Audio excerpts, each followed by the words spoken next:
everyone. Welcome to another episode of the Sports PSP podcast, the highlight of Friday nights. Hope everyone is enjoying a fantastic day coming off work, school, whatever the case may be. Today is the first day of March. By the way, I'm sorry, May. I apologize. May. I apologize. May is also Happy Asian Pacific Heritage Month. Shout out to our great brothers and sisters in the Asian community. Thank you. Um, BRF will be here. BRF, Mr. Atlanta, will be on the show momentarily later on. He's got to take care of some few things, but don't worry, we will have him on the show. But of course, we cannot do the Sports PSP podcast without my main man to my right, all the way down from Columbus, Georgia. He is the five-time college degree champion. He is the military man and veteran. He is the Al Roker of journalism. He is the young Charles Barkley. He's Ace's best sibling. He is D's hysterical friend. He is Mama Champ's number one favorite son. There's a reason why his pops called him Champ for a reason. Megan Thee Stallion, you may want to call Champ. Now that you're free, you might as well call the big fella for a date or two. The one and only, the big fella, undisputed world champ. And of course, he's got some new posters in the back, the Friday posters. How you doing, big fella? I'm good, man. And thank you for sending me that alley oop, man. Cause Megan, baby, I would never cheat on you. I would never cheat on you. I got you. We gonna go to Ruth Chris. We gonna go to Cancun. We gonna go everywhere, baby. So leave them basketball stars alone and come holler at the big boy. Come holler at Sexual Chocolate. You know what I'm saying? I got you. Like I said, baby, I would never cheat on you. I just want to take you out and show you off just a little bit. Just take her to a WNBA game. Take her Yeah, to take you to a see couple Asia Wilson. WNBA games. We go watch your best friend Angel Reese up there in Atlanta, sit courtside a few times. You know what I'm saying? You know, and I even would look. People ain't even got to see my face. I wear my Pooh Shiesty mask when we go up there. I wear the Pooh Shiesty when we go up there. But baby, I would never cheat on you. Come on, holler at your boy. Uh, very excited to be on the Sports PSP podcast tonight, man. With my best pal in the world, my guy from New Jersey, because I can't forget New Jersey. Sports PSP almost to 160,000 doing this thing on IG too, almost to 2,500 on IG, doing this thing everywhere, man, doing this thing all over the place, uptown, downtown, all around. Damn proud of you, man. Keep doing what you're doing. And look, I cannot wait for my other road dog to get here. In the great words of Cam Newton, wait till I get my dog back. I cannot wait till BRF gets here, man. Look, BRF, man, I've been kind of lost without you, bro. Been kind of lost without you, bro. Me and PSP been holding down, but man, I need my guy from Georgia back, man. I cannot wait for BRF to be here, though. This is gonna be like one of them dramatic returns in the WWE, like when Kane came back, like when the Big Show came back. This is that dramatic of a return. This is Like Shawn Michaels coming back in yeah, 2002? this is that dramatic of a return, man. The return of the great BRF after 3 long-ass weeks, man. You know what I'm saying? So I am so happy to be back on the Sports PSP podcast, and we get to return the great BRF after that long hiatus, man. Been missing you, big dog. Can't wait till you get here, man. And look, Sports PSP, always throwing me alleys, man. Thank you to Mama. Thank you and Mama PSP, always throwing me the alley oops for the Wall of Fame behind me, man. Thank Not y'all just for us, also support. too. Thank also the great D as well. Yes, indeed. Yes, indeed. The great D, man. The most beautiful D, man. Be rocking the hats, man. That's why I rock my hat too, man. She inspired me to rock my hat. So, you know what I'm saying? Be rocking them damn hats and them outfits, man. So, big shout out to you too. So, I got to give a big shout out to you. But, yeah, Megan, holla at your boy, man. I'm just being real, man. You know, I'm a little chubby, but too much to make you love me, baby. So, I got you, man. Just come on down, leave them basketball players alone. We on the verge of getting that big old contract, man. I'm gonna spoil you. I'm gonna show you off. We're gonna go out to eat. We're gonna travel the world. And I'm gonna show you. Like I said, they ain't gotta see my face either. I wear the poo shiesty. I wear the poo shiesty and just wear the glass. I look nerdy as hell with the poo shiesty in the glass, but they ain't gotta see my face. We'll go out like that. Yep. You gotta do whatever you could. And shout out to the great people from Amazon because I got me the Sandlot jersey. Yo, yo. Mm-hmm. There you go, right there. They call him the genius for reasons, ladies and gentlemen. Mm-hmm. But man, everything is going good, man. Everything is going good. But big fella, unfortunately, speaking of the NBA, we gotta talk about it. What the hell happened in Atlanta? I know you're a Lakers fan, but you are a Georgia native. The New York Knicks, they didn't just beat the Atlanta Hawks. They whooped their ass. They took their soul out of their chest. What the hell happened in game 6 last night? They quit. There's no other way to describe it. They just showed up and they quit. There's no reason for that. The last two games, the game before that was real bad as well, and you would have thought that that blowout would have been like a wake up call, like a slap in the face in order to wake them up. Because remember the game before that, they lost by a wide margin. Game 4 Yeah, and game 5. yeah, they lost by a To wide. which game 4, one of those games, Cat had a triple double. Yeah, so Mm-hmm. they got smacked back to back. So you'd have thought that double smacking kind of woke them up a little bit, but it didn't. It just was putting them down to sleep like Buster Douglas did Mike Tyson. They just drove him on down to the ground. So that's just being real right now, man. I ain't lying. Hell, hey, that uppercut just You to had defeat. to you had to bring up Buster Douglas. You know I got Mike Tyson posted. I I, love. I Hey, I'm just You making an want me to analogy. call Buster? You want me to call Mike Tyson all the way down to No, Columbus, not Georgia, do to bite your ear? that. No, don't do that. Got a lot of love for Mike Tyson, but that was a little analogy. But they really put him down, like they drove him on home. You thought the uppercut had kind of woke him up a little bit, woke up the sleeping giant, but it's just, hey, come to find out, they was just putting him to sleep. And look, regardless of the way it ended, it was a successful season. A lot of people, although Jalen emerged into an all-star this year and a lot of great things happened this year, a lot of people wasn't expecting us to kind of go head to head with the Knicks. A lot of people was expecting us to falter after Trae Young got traded. A lot of people were criticizing the trade, including myself, because I don't think we got enough for him. Although CJ McCollum, he did do a lot of clutch things in the playoffs prior to them getting ran off the floor. But I have to give them a lot of credit, man. They overcame. They made a 6 seed. They faced a better team in the form of the New York Knicks, and they showed. And they got fried like the lemon pepper wings in Magic City last night. But you could tell that there's a lot of good things that's going to go on for this organization going forward. They have Minga. They have the sixth man of the year. They have Jalen Johnson. They have Daniels. They have a lot of great things going on with that organization. They have a lot of great things going on within that organization. And regardless of the performance with the head coach had, because I think that he should have stuck with the starters and not did the whole rotation thing, but they have a good coach there as well. So I think that it's a bright and shining future there in Atlanta. It's just that they have to bring it all together at this point because that last night was it was just like a biker gang just running roughshod over a picnic. That was just what it was. But like I said, I just think they just took their heart last night, and those last two blowouts, rather than waking them up, it just put them on to sleep. But there's a lot of great things that went on in that organization. They traded Trae Young. The team chemistry went back to normal the minute after he was traded. They was able to get Jonathan Kuminga. I was there for his debut. He scored over 21 points during his debut. There's a lot of great building blocks to this organization. They just have to play like they're supposed to, not the stuff that we saw last night. It was 72, I think, to like 22 at one point in the game.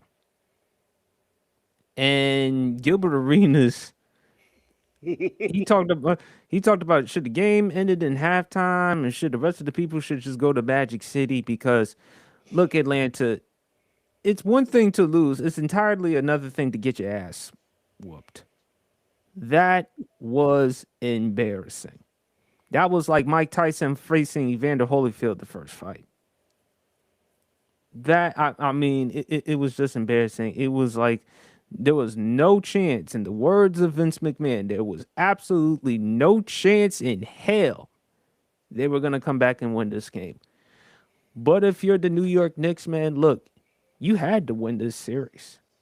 because it would have been a major disappointment for you to lose that series. Because guess what? There could have been the possibility of this team falling apart. Right now, the Knicks right now have the leverage because, in case if people haven't been paying attention, it's now tied 3-3 between the Boston Celtics and Philadelphia 76ers. Yes. And now Joel Embiid is starting to heat up. And look, I thought the Celtics would finish the series in at least 5 or 6, but the Sixers so far have making it competitive. And the Celtics, they better answer the bell come game 7. And of course, you got Detroit versus Orlando. Detroit is down 3-1. Magic has the perfect chance to end the series tonight. So, but for the Atlanta Hawks, I will give you this. They had a very impressive season. For them to go this far without Trae Young and making the moves, it tells you that you're still some pieces away. I think they need some more shooters around this team, champ, because Mhm. again, you got a nice quality point guard in Dyson Daniels. I do like Kuminga. Okonkwo has improved, particularly from the three. Um, Kuminga has found a new role in Atlanta. I love the fact that he provides the athleticism and the defense, but you still need some more shooters around for Atlanta to help you out. For the Knicks, it's going to give confidence. It's going to give a lot of confidence, and they also have much needed rest. So we got to wait and see what's going to happen between Philly versus Boston. I still have Boston winning this series, but man, oh man. But the New York Knicks, this is their time to come out the East because leading into the season, this was supposed to be the team to come out the East, considering Tyrese Halliburton with the Achilles injury, losing Miles Turner, Jason Tatum with the injury. Now he's back. A lot of other things with the East. This is supposed to be the New York Knicks time for them to get to the NBA Finals the first time since the lockout year, I think in 98 or 99. So they better get it done. Um, but it's gonna be a while for Atlanta to move on from that. It's gonna be a while for Atlanta to move on from that. But not only them, champ, what the Nuggets versus Timberwolves. The Timberwolves closed the series. They advanced to the conference semifinals. They had to do it without Anthony Edwards because remember the injury. He's still out for a couple of weeks. Rudy Gobert has been playing pretty well in these playoffs, solidifying one of the reasons why he's going to go to the Naismith Hall of Fame because of his defense. Do you think this loss, champ, against the Timberwolves, do you think this will hurt Jokic in Denver? If he leaves, yes. Now he's already been on record saying he wants to come back to Denver at this point. But like I stated last week, this team has not been the same without Mike Malone. They haven't been the same. And, you know, they have looked lethargic at times.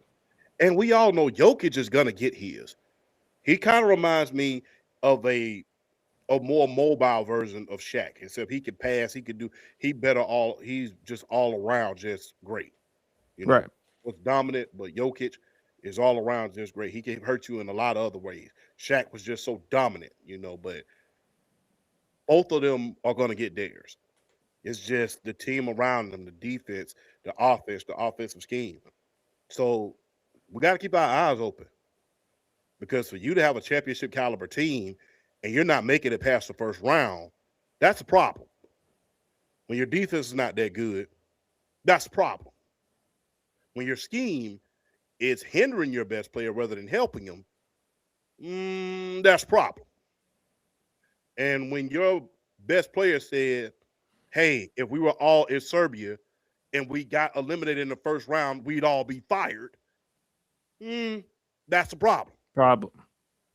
So you might want to be looking at what's going on in Denver in the offseason because a lot of people say, we've heard a lot of guys say, I want to stay here. We heard Shaq say he wants to stay at Orlando. We heard Giannis say that he wants to stay at, Milwaukee. But look what happened with Shaq. He ended up leaving and going to play with Kobe in LA. And now it looks like Giannis may be on the road. If he doesn't end up getting traded. He may end up being a free agent in another year.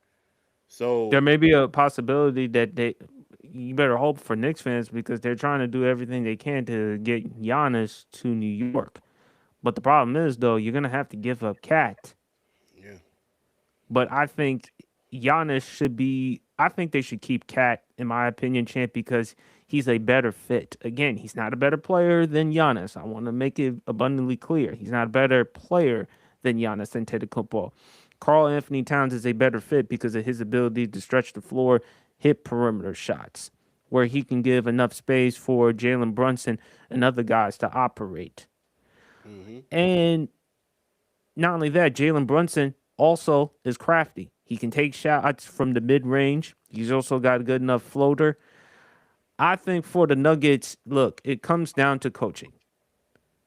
It's shocking that they fired Mike Malone late into the season last year when they already secured a playoff spot. Now yeah, he's with your North Carolina Tar Heels.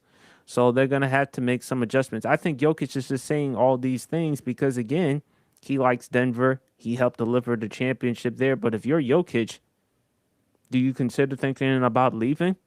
You've already done your part. You've won MVPs. You helped them win a championship, a finals MVP. Hasn't he helped Denver deliver their first championship in franchise history? yep. And So you got to take that into consideration. I mean, with Giannis, you helped deliver the Bucks a championship since 1971. That was the last time when they had Oscar Robertson and Kareem Abdul-Jabbar. yeah, You've won MVPs as well, so more likelihood you're going to be leaving.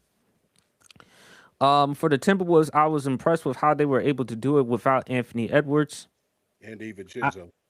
yes, so I think I don't know if DiVincenzo is going to come back, but with Anthony Edwards, you're feeling a little bit optimistic if you're Minnesota to see whether if Ant Man can come back. Let's talk about the Lakers. You had a 3-0 lead. Now you're up 3-2.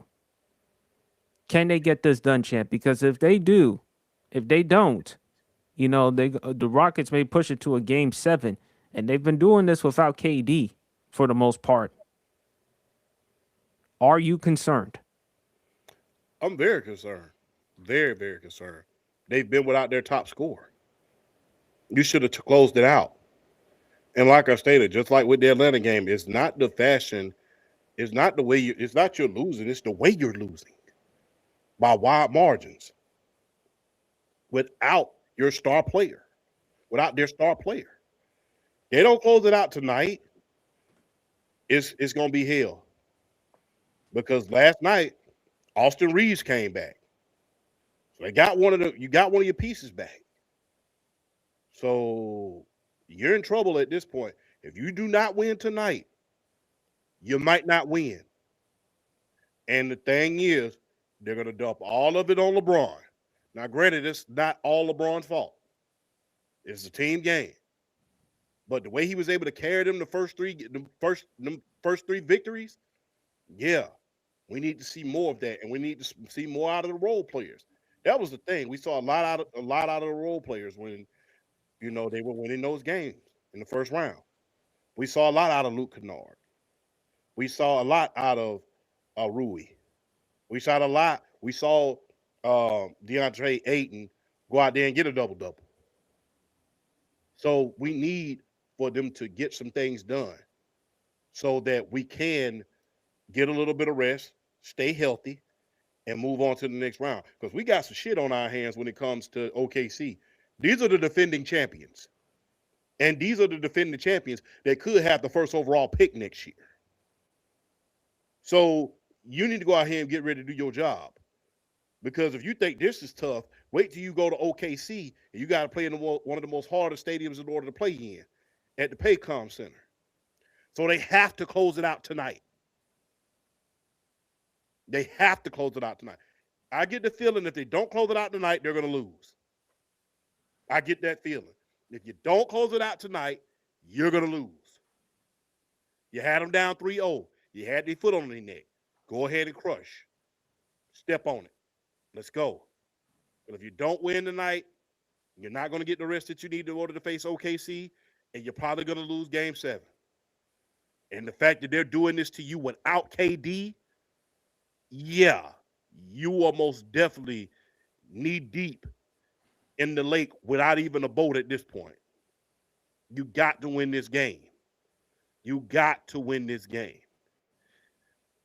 Another thing I want to ask you, wouldn't it just be poetic justice if, and it's a big if this happens, wouldn't it just be poetic justice if, let's say, the Timberwolves and Cleveland end up in the NBA Finals? Wouldn't it just be poetic justice? Because remember the history behind Rudy Gobert and Donovan Mitchell out there in Utah, how they just couldn't Yeah, shoot. and remember how he inadvertently gave Donovan Mitchell, COVID. It's not funny, but the way it's not funny before, I understand that it's not funny.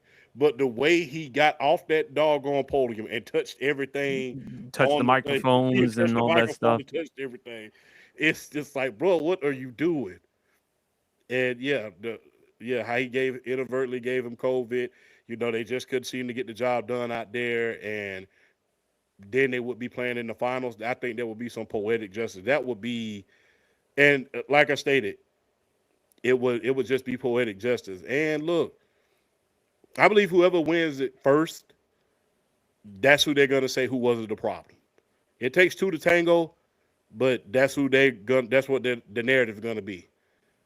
Okay, he wasn't the problem. He was able to get his team to the finals, or at least get a championship. So it would be poetic justice if not only if they won, they get to the finals and face each other, but if one of them was to reach the finals and win it, because that's what the narrative is going to be. Who was the problem in Utah? And it would be especially good for Cleveland to go out there and make it because it's it's off the backs of two players. It's a weight off the back of not just Donovan Mitchell, but of James Harden.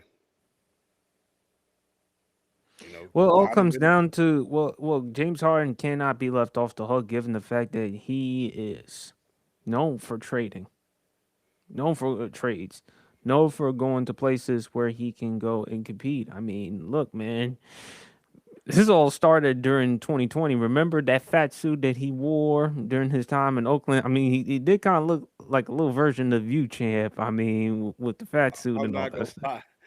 That dude, I thought that he wore the fat suit and where about that dude had that. Remember when Shannon Sharps called him James Hardy's? Yes. James Hardy's. That was one of the funny. Or the one or which that NBA announcer definitely had a pregame meal and is like Yeah, brought you. yeah. So I think that especially if Cleveland can make it, that'll be a weight off of two major superstars, that being Spider Man, Donovan, and James Harden. I'm hoping that they do make some noise after this round. I think they have a chance to get Toronto up out of there and pack them up. Shout out to New York, pack them up and get them out of there. But I think it would be poetic justice if Rudy Gobert and the Timberwolves were able to make it to the finals and face off against Donovan Mitchell. Look, the process ain't over. The process ain't over.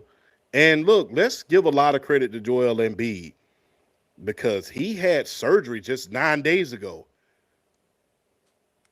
He had surgery just 9 days ago. He out there wearing a flak jacket. If y'all know what Yep. a flak jacket is, that's what they wrap your quarterback up with when right before he put on his shoulder pad. He out there wearing a flak jacket right now. So yeah, give Joel Embiid a lot of credit because it's been some gutsy performances in this round.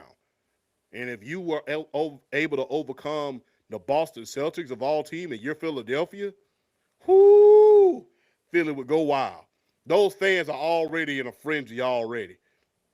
Those are Well, some he's of the giving most, you right now 26, 8, and 7, yeah. despite 12.5% from the 3-point range. But when you have a caliber of Joel Embiid and with Maxi, but also shout out to VJ Edgecombe and shout out to the rest of the Philadelphia 76ers. I mean, Nick Nurse has done a solid job so far with this team.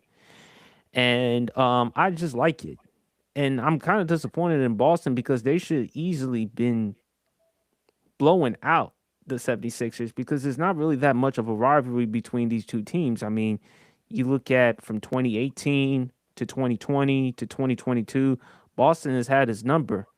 So, you know, could this actually be the chance for the Philadelphia 76ers to dethrone the Boston Celtics? Well, for Broad's sake, and shout out to our guy Broad Sports, Yes. I mean, I hope that Philly could actually do their thing to pull off the upset.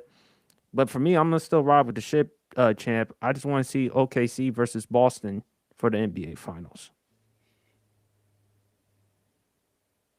But I'm concerned because of how the Celtics have been playing lately. It looks more like the Knicks. Yeah. And Paul, give a lot of credit to Paul George too. The old process is meshing good with the new process, and they're bringing all of Absolutely. that into one little big That's powwow. because they're adding the older players to mix in with the younger players. Yeah. And so I think when you have chemistry and cohesion, when you mixing in with some of the old and some of the young, I do think it is very conducive to help you win. Yes, So indeed. I do think it's going to make it competitive. So we'll see from there. We got some. We'll talk about some more NBA stuff later on, maybe for Babyface Hugh on the Sports PSP pod, champ. But let's continue on with the NFL draft. I think some teams really did their thing in the draft. And hold on, I think we got a chat right here. Oh, of course, from the lovely Kia. Shout out to the beautiful Kia. Love you, sweetheart. And speaking of which, the NFL draft was located at her place in Pittsburgh. Pittsburgh. Big fella, I think the teams to me that really did well in the draft have been the Cleveland Browns. Yes. You've done a great job with offensive line and you finally gave some weapons. I think Dallas did well in the draft, getting Caleb Downs and then getting Malachi Lawrence.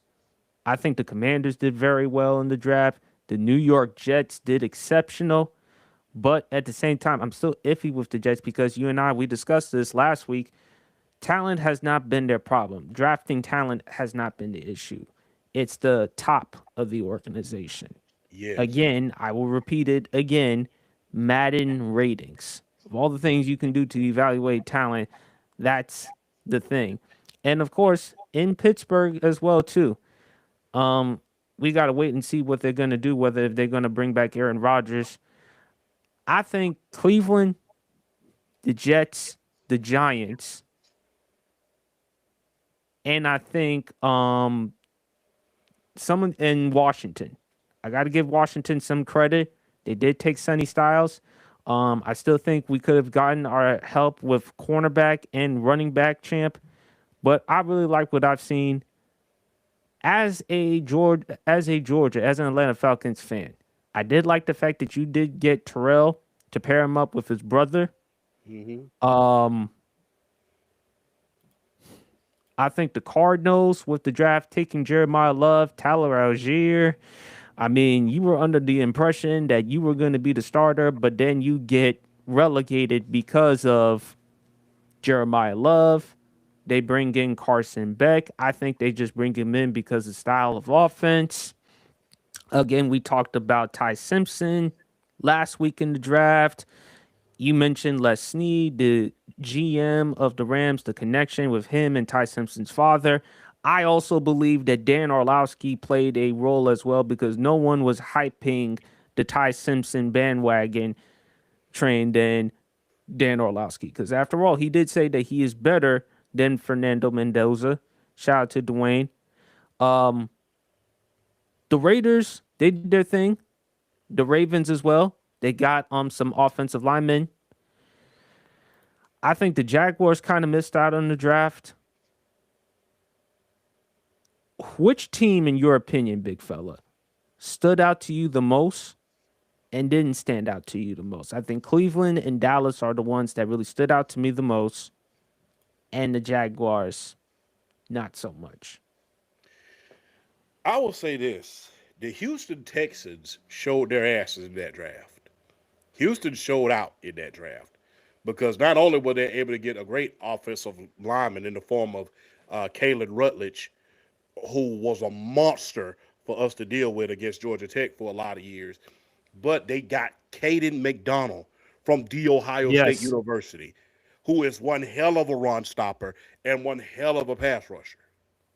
So they got the offensive line help with Rutledge and also Marlon Keene as well. So they got those two guys, and then they got Ramsey from USC. So Houston, they addressed the offensive line, and they added to an already great defense. They added to an already great defense. That's one of my standouts because if they could just get 24 points a game out of that offense, they'll win a Super Bowl. I'm convinced of it. I'm convinced of it. I'm really, really convinced of it. Another team that was Tennessee. Yes, they did Tennessee. draft Carnell Tate with the fourth overall pick. I thought they would probably go into a defensive direction given the fact that it's Robert Saleh, but they have tremendous trust in Cam Ward. And what better way to give him some help by getting him, in my opinion, the best wide receiver in the draft in Carnell Tate? Yes. Let's not ignore the Philadelphia Eagles. Yes. And then they made the trade for Chad Greenard as well. So, Yes. who was a two-time Pro Bowler and, averaged like before this season, before he got hurt, he had 12 sacks the last 2 years, one in Houston and the other in the Minnesota. So let's give him a lot of credit. One of the steals of the draft, I think, that the Tennessee Titans have is Nicholas Singleton from the Penn State. State University. Shout out to Broad, by the way, because he was telling us about it in the group chat earlier in the year about Nick Singleton. No, And he's good and he's shifty. So I think for Tennessee that could help. And besides, you're probably moving on from Tony Pollard. Matter of yeah, fact, if you were Kansas City, you probably would have tried to get your hands on him last year. Not only that, you also tried to get Brees Hall. Remember from last year? yes, indeed. And look, another one, Kansas City Chiefs.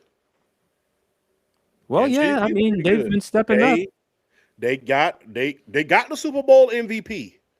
Remember, they got Super Bowl MVP in free agency, one of the biggest prizes in free agency. I know he had some durability issues last year, but he was one of the biggest prizes in free agency. Got paid. Then they went out because And got the corner. yes, They Peter had to get a corner since they had to move on from Trent McDuffie, not and he just him, worked but out also there. Watson. Yes, and then they went and got Peter Woods from Clemson. And I think one of the bigger steals of the draft has to be Emmett Johnson from Nebraska. Mm-hmm. So they're going to pair him and Kenneth Walker III along with Patrick Mahomes. So that's going to be epic. And hopefully they can get the offensive line right. I think they should have did more for the offensive line. Kansas City should have, but I think they got the right guys. They got the best players off the board. But Kansas City, they did a damn good job in the draft as well. One team, I hate to steal your thunder, but the Jaguars,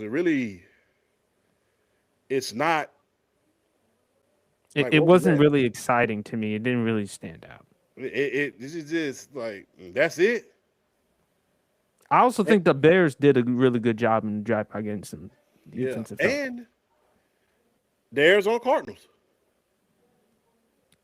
I think they did a pretty good job as well. I know people are going to get on them about drafting Jeremiah Love, but they also have Tyler Algier on that team as well. They have a two-back system. Have Tyler Algier, who is great in short yardage situation, and he I hasn't know, but fumbled. but I feel bad for him because again, wasn't he under the assumption that he was going to be the starter, but then he gets relegated? But if you want to say, hey, we're gonna draft this young running back, but if you can be like a mentor, meanwhile contribute, hey, that's understandable. Yeah, I thought he was going to be the Michael Turner of this free agency class. I hated to lose him. At the same time, we do have Brian Robinson along to go along with Bijan. And look, we just undrafted free agency. Dan Cash from my Georgia Bulldogs. He came along. As we all know, he's a good short yardage guy. He can catch out of the backfield, and he can do a lot of great things on the field as well. Cash can do a lot of great things on that field. So, and I'm especially happy that the Atlanta Falcons, regardless of some of the issues that he had right before the draft, I'm glad that we was able to get Zachariah Branch. I believe that that combination of him and Drake London has a lot of potential. I Now believe that, that was a controversial one because he did get into some type of yeah, obstructing a police officer at the G Day game. He went back to the University of Georgia and was standing on the sidewalk. The the officer told him to move. He didn't move, and he was obstructing a police officer, and they hauled us behind in the jail. But regardless of that, because that compared to what has went on at Georgia, that's an infraction, but an infraction that really doesn't scare me at this point. If he had been involved in some vehicle type of thing, which we just gonna start calling them Dodge County up there, where the Cowboys used to stay up there, because every time you give the UGA player a car, he's going to get in the wreck or he going to jail. It's being real. And that's my team, but let's just keep it all the way a buck. But for them to get Zachariah Branch and have Drake London already, I believe this has the potential of being what Roddy White and Julio Jones was, and what Roddy White and Calvin Ridley should have been towards the end of like Julio Jones's career. It has the potential in order to be that. Because Zachariah Branch, he is a speedster. He has Steve Smith like potential. And he doesn't have to go that far from home. So he's going to be in Atlanta on that artificial turf.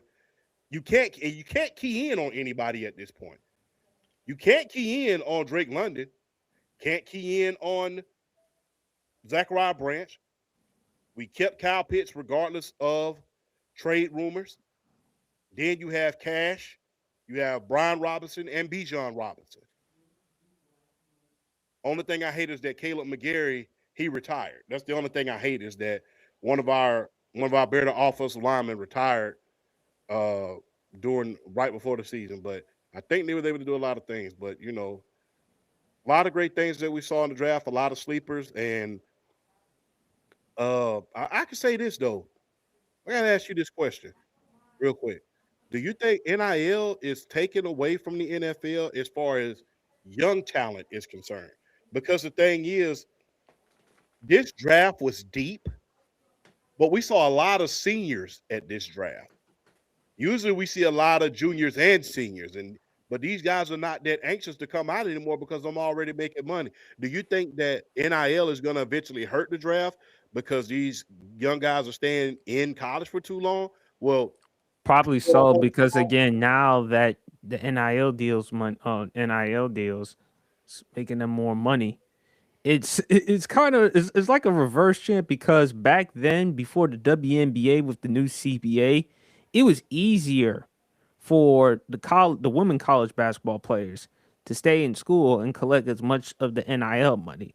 Now that the WNBA has finally fixed the CBA, now there's more of a reason for them to go to the WNBA as possible. But yes, I do think NIL deals definitely played a role because it was more deep with it was more of like a senior draft. But I like it. I think all teams did well. I think the teams, in my opinion, that had a great, outstanding draft is the NFC East champ. I mean, Cowboys did their thing by drafting Caleb Downs. You did get Malachi Lawrence. And then when I look at the Commanders, Sonny Styles with the seventh overall pick. You drafted Antonio Williams out of Clemson in round 3. I like that because you needed another wide receiver to pair up with Terry McLaurin, and he can also catch the ball with the 50-50. I did like the fact that we got the pass rusher Joshua Josephs from Tennessee. So I like that part. And I think the Commanders are going to do some good things. Do I see them making the playoffs? I do see them being better than what they were, 5-12. I think accumulation of injuries. But again, it comes down to getting depth at that cornerback spot. We got to get some depth with the cornerback position. Um, and again, this is going to be a big year for Dan Quinn because if he doesn't start getting it together, then evidently, the Commanders, they may possibly move on from him. They're going to push him out the door. So, but the Giants, they've done their part. They've really done their part. The Jets, they drafted the tight end, Kenyon Sadiq.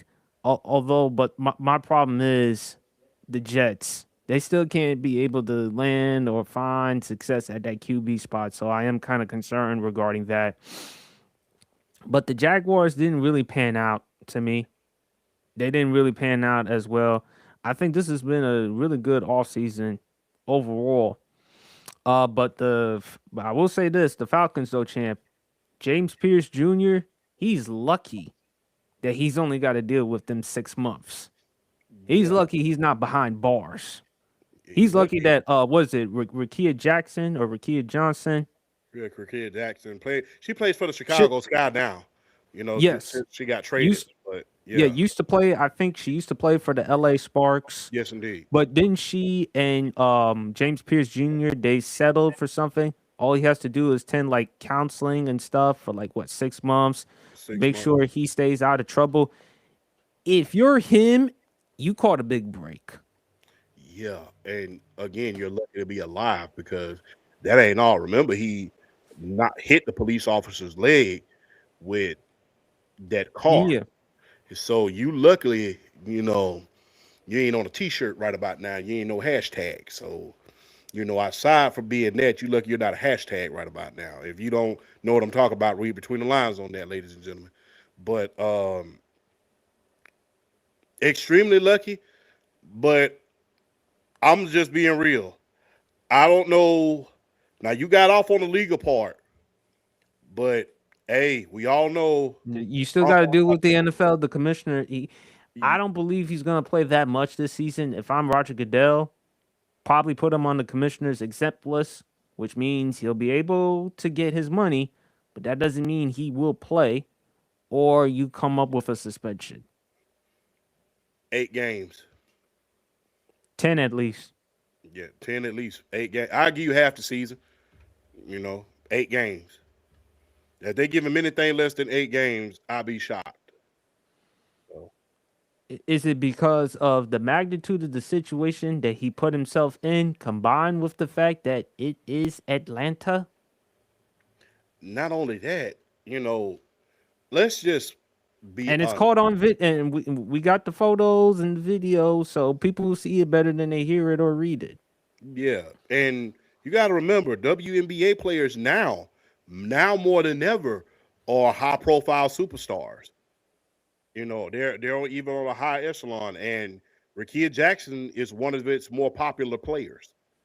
So you dating someone that high of a profile, you getting involved in a DV situation, and hey, not to mention, there's going to be a lot of backlash in the city of Atlanta among, black women if you do not get at least a long suspension. And I think they did a good job of accounting for when he's suspended because ain't no doubt in my mind he's going to get at least 8 games. He's not going to be there for at least half the season. And I'm just being I'm honest. no, I'm not laughing at that, champ. I'm sorry. I'm not laughing at the James Pierce Jr. situation. I'm just laughing because I'm reading this message that you sent me that that Taylor Rooks was actually Caleb Downs' babysitter. But I digress. Okay. Uh, anyway, uh, Well, when you have a babysitter that fine, you ain't got I no choice mean, but to make hey, it to the NFL. You ain't got no choice but to make it to the NFL. Shit. Damn. What was these babysitters at when I was a child? Shit. Damn. big fella. Speaking, let's continue on with football. Did you check that text I sent you regarding Shiloh Sanders with what he tweeted to Mary Kay Cabot, who covers the Cleveland Browns, who she suggested that Deshaun Watson should be the starter for the opening season or training camp? Yes, I did. Shiloh, my man, I like you.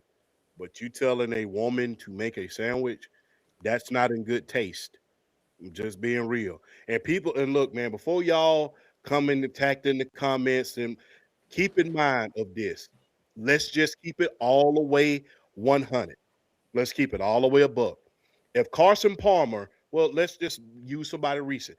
If Joe Burrow had a brother that was a former NFL player, and a black woman reporter, an African American woman reporter, let's say Jamel Hill made that comment, Taylor Rooks made that comment, Pam Monica McNutt, Oliver, Jashina yeah, Anderson, yeah, Monica McNutt made that comment, Kimberly Martin. yeah, Kimberly Martin. Any of those brilliant women had made that comment, and Joe Burrow's brother. I'm like I said, this is just hypothetically speaking. I don't even know if Joe Burrow has a brother or not. But if Joe Burrow's brother would have told one of those black women, go make a sandwich, all hell would have broke loose. Let's just keep it all the way a buck and be fair.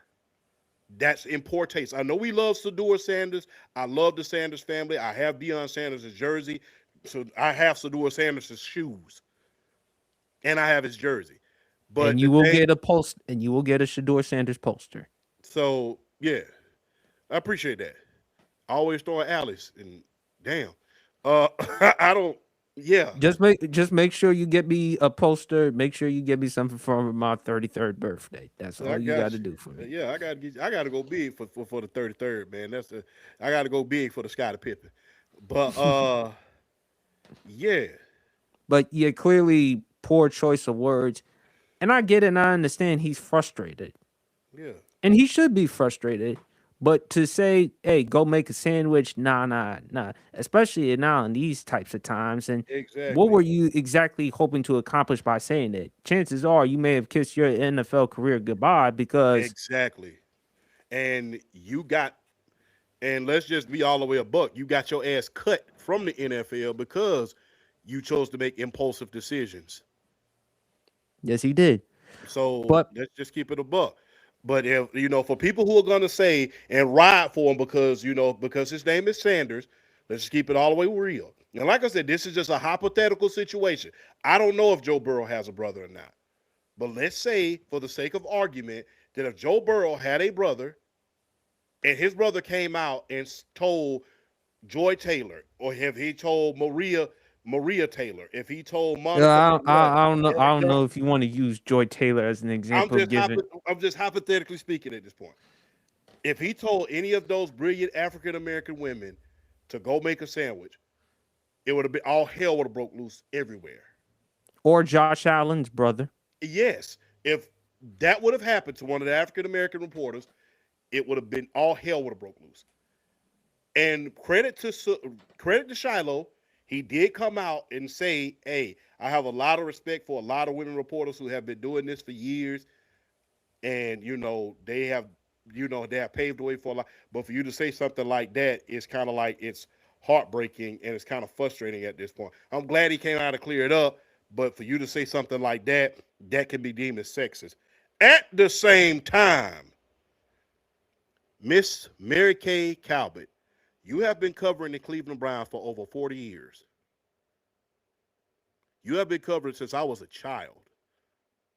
I remember you being on the sideline on the sidelines as a reporter. You was one of the most notable reporters as far as women from Cleveland. For you to say that Deshaun Watson should be a starter over Sador Sanders is flat out asinine. And the reason why I say that is this. If it wasn't for Deshaun Watson's lousy play, we wouldn't even be here in the first place. Let's just keep it all the way real. The Cleveland Browns are in the quarterback debacle that they are in the first place because of Deshaun Watson. He is why they are there. He is why they are there. He stunk up the joint when he first got there. Now he can't stay healthy. There was rumors going around that they was going to take his entire contract because he wasn't wearing his boot. There was reportedly dissension within the locker room because rather than being on the sideline on certain games, he wanted to be in the damn luxury box. Yeah, you So, often mention it countless times, champ. Can you hear me? yeah, I can hear you loud and clear. Um, yeah, to your point, Shiloh could have made his point without mentioning the go make a sandwich point. He could have said "girl, please," or just said something else Yeah, rather than making the sandwich point. Because when you say something like that, it's going to be easily interpreted as being sexist or misogynistic. I think, but to my point, champ, Deshaun Watson should not be QB1. No. Whether you believe, look, to me, it should be Shador. And if you're not gonna go Shador, then who you gonna roll with? You gonna roll with Dylan Gabriel or No. the quarterback from Arkansas? And the only reason why Cleveland is just doing this, champ, is because they're trying to hold on. They're trying to justify Deshaun because, after all, they moved up so much to get Deshaun Watson, let alone pay him $230 million guaranteed. You've often talked about how the Browns organization, hey, they did Baker Mayfield dirty. Remember how they talked about how they wanted an adult in the locker room? Yeah. And you bring in a guy in Deshaun Watson, given all them numerous SA accusations. And when you look at his play, champ, Deshaun Watson's play, tell anyone why Deshaun Watson should be the starter. And on top of that, you can't stay healthy. You have constantly brought up with Deshaun Watson, just like I have constantly brought up with Ben Simmons, what he posts on social media. You say it all the time. Whatever you post on social media, that is what you're concentrating on. If it's culture, shout out to culture. When it comes to his music, same thing with Hot Take Kenny. Brandon, when it comes to sports and entertainment. Myself, Broad, BRF, Luis with wrestling, Trent with wrestling or sports or anything else. Casual with his basketball. Mario with his basketball. Nessa. Oh, and by the way, shout out to the great Nessa. Yes. Her and Angel did a fantastic interview, the Humble Rolls podcast, especially with the great Mark Henry, who we last discussed for Babyface Heel. Shout out to them. You got to go with Shador Sanders. And to me, by having Deshaun Watson as the starter, it's just telling me you just don't want to sit this guy because you're paying him an absurd amount of money. And he can't stay healthy. He can't stay healthy. He still has not even had one game, champ, of over 300 yards passing. No. And look, he's coming off the Achilles injury. Remember, he was hurt during the 2023 season, to which they brought in Joe Flacco straight off his couch, which also led Kevin Stefanski to win Coach of the Year again. And look, it just tells me they still don't believe in Shador. Yeah. And Shador has had some solid performances, especially last year in the game against Tennessee. Again, my only problem I had, why the hell, Kevin Stefanski, you yanked him out during the 2-point conversion? To me, it tells me they're not ready to go forward with Shador. The only person that believes in Shador is Todd Monken. Because remember, when he made his introduction to Cleveland, he was excited. He said, hey, I wanted to draft you. I wanted you on my team. Yeah. I think this has more to do with Deshaun Watson and the money situation. It has to, because there's no other way. Why would you put him as the week 1 starter given his play and injuries? Exactly. The thing is, look, it's kind of like paying a chef that messed up your hibachi last time, but asking him to cook it again. Why the hell? It's kind of like Kendrick Perkins. I told you all the time with Kendrick Perkins, he's the type of dude that if he cooks a meal, kind of like with his sports takes, I wouldn't give it to my dog. That's the primary reason why Elle Duncan, beautiful woman, is no longer on ESPN anymore. Did I lie? Remember what he said to Elle Duncan? Why? Why take a Tylenol when you can have a perk? And then did the lead back like he was smooth, looking like a broke gangster. Anyway, Kendrick, don't you ever do that no more. Then scared the hell out of Miss Agumake's sister. What is your damn problem, dude? What is your problem, dude? Stop. Either that or the recent comments Stephen A. Smith said about. Let's not go there. Let's not go there. I'm not trying to get canceled. I just started this podcast. I just started being on We podcast three almost years got ago. canceled last week because I mentioned there was a certain person that portrayed themselves as Jesus, to which you even had to spit out the water. Yeah, I'm not trying to get canceled because of comments by Mr. Smith, and so I'm gonna leave that alone. But plus, that woman's married, so so that's a double whammy. So yeah, Mr. Smith, please. Uh, yeah, but yeah, you gotta do better. Oh Shout man, out Harrison. what's going on, man? Harrison, He's what's doing going good. on? Hey, shout out to Duke University too, man. They just signed a multi-year contract to broadcast several games on Amazon Prime. Three marquee games. It's going to include several NIL contributions to the program. I did a video on that yesterday in order to commemorate that, and that's going to open up a whole new can of worms because not only are they getting that money from them, they're already in the ACC. So they kind of double dip it. So you got to ask yourself, is this going to be the beginning of schools, top notch schools, getting their own separate contracts along with their conference contracts in order to get more NIL? And that recruiting class that they just got, I'm sorry, I don't see North Carolina beating them. Like we might win a couple games, but we're not going to beat them on a frequent basis for the next couple of years. But those four guys, I love you, North Carolina, but nah. And Champ, regarding Deshaun Watson, it says right here, according to AI overview, Deshaun Watson, his record in Cleveland is 9-10 as a starter for the Cleveland Browns, having played only 19 games with the team. Since joining in 2022, he has completed roughly 61% of his passes, throwing for 19 touchdowns and 12 interceptions. His tenure has been marked by 11 game suspension and injuries. And look, man, Deshaun Watson, only good thing is he's not that old. He's 30. He'll be 31 in September. But I think it's time for Browns fans. And you had a successful draft. You've had a successful offseason. Two I years in think a row. you need to go forward with Shador. I don't care whether it do you care about winning or do you care about making sure Deshaun Watson's feelings are not hurt? Because Miles Garrett wants to win. If I'm Miles Garrett looking back, I should have demanded a trade and want out of Cleveland, but I decided to stay because I'm a pillar to that community. And again, they're offering me more money than I could turn down. They've done their part by getting wide receivers as opposed to Butterfingers Judy.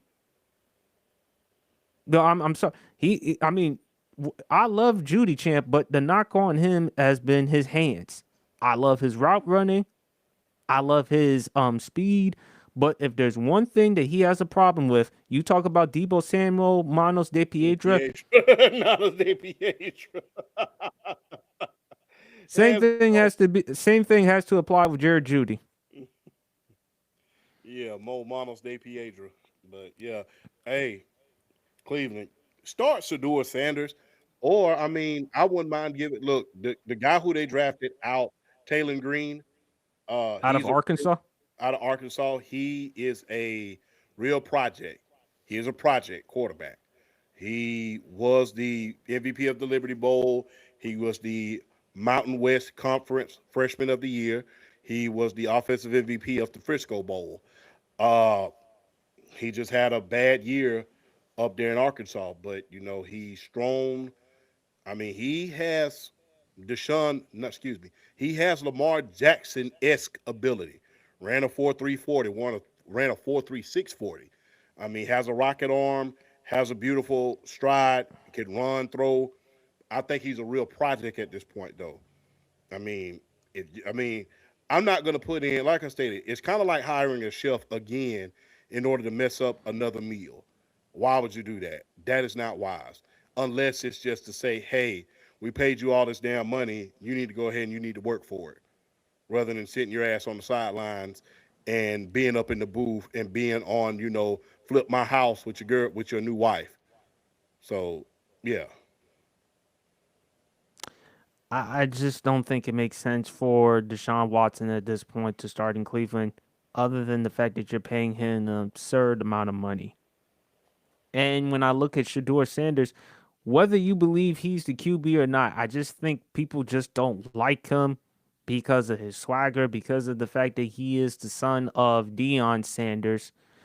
But if I'm trying to be in a position to win, if I'm trying to give Cleveland Browns fans some excitement, I have to look forward to Shador Sanders.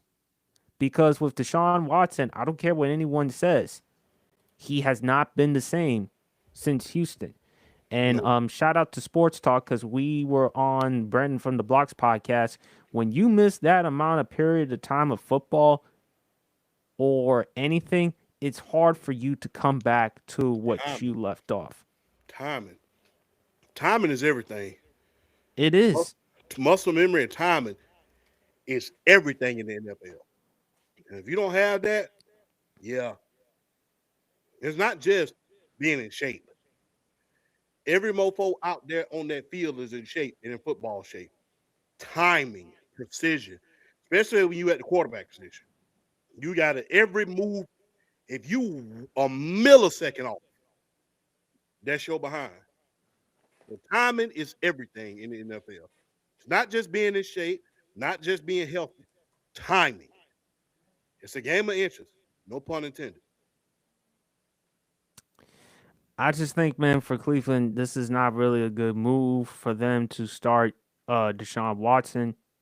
Again, regarding Shiloh's comments, I can understand the frustration, but at the same time, when you say go make a sandwich, you got to be careful. Now, in fairness to him, he did later retract and apologize, but still, shouldn't have said it in the first place. Yeah. Speaking of another situation, I really didn't want to talk about this one. The whole Klay Thompson, Megan Thee Stallion situation. Oh, come on. Well, this all started when Megan Thee Stallion went on IG and revealed that Klay cheated on her, in which she later confirmed it, I believe, to TMZ champ, right? I think No, I don't think he confirmed anything. she, not Megan, Klay, not Megan Thee Stallion. I'm referring to, not Klay. Oh, Klay he ain't didn't said a say word. anything. The only laughable thing I really heard regarding it was Madam Voice, the podcaster who said we wouldn't know who Klay Thompson was if it were not for Megan Thee Stallion. That's my mail lady, ain't it? The UK podcaster, the Oh, one who okay. had a hard time. I thought you were talking about my mail lady. Hell no. That's what No. that sound like. She sound like she my mail lady. This is the same woman. And by the way, she doubled down on her position. She couldn't even pronounce Shea Gilgis Alexander's name right. Neither Nikola Jokic, Luka Doncic, Victor Wembanyama.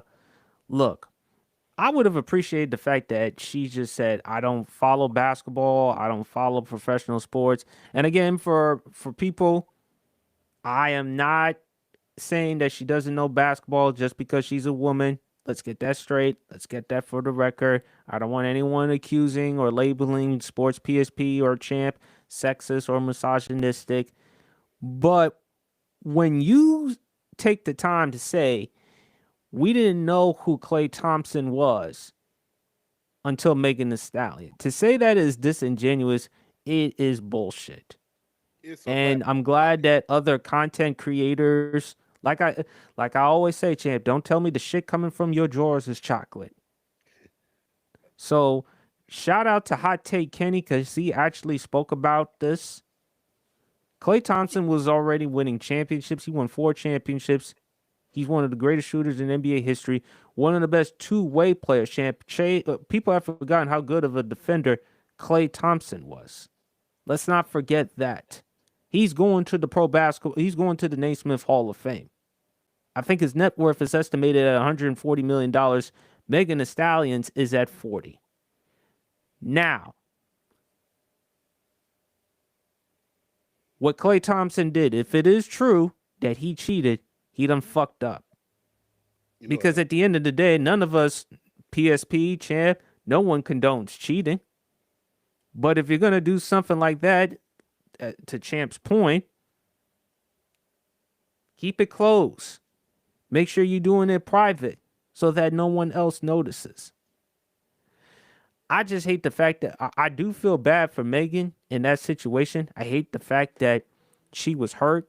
I actually thought that Megan and Klay were actually going to be something Yeah, I at did first too. because I kind of liked it, but not everything is going to last. I think Megan is going to be fine. She's going to have other opportunities. She's still got her platform. She's still got her brand. And Klay Thompson's going to be fine. Obviously, you saw the IG live of him. I don't know what he was doing, like race. On the boat and shit, and man, it's just like the life of the rich and famous is always good.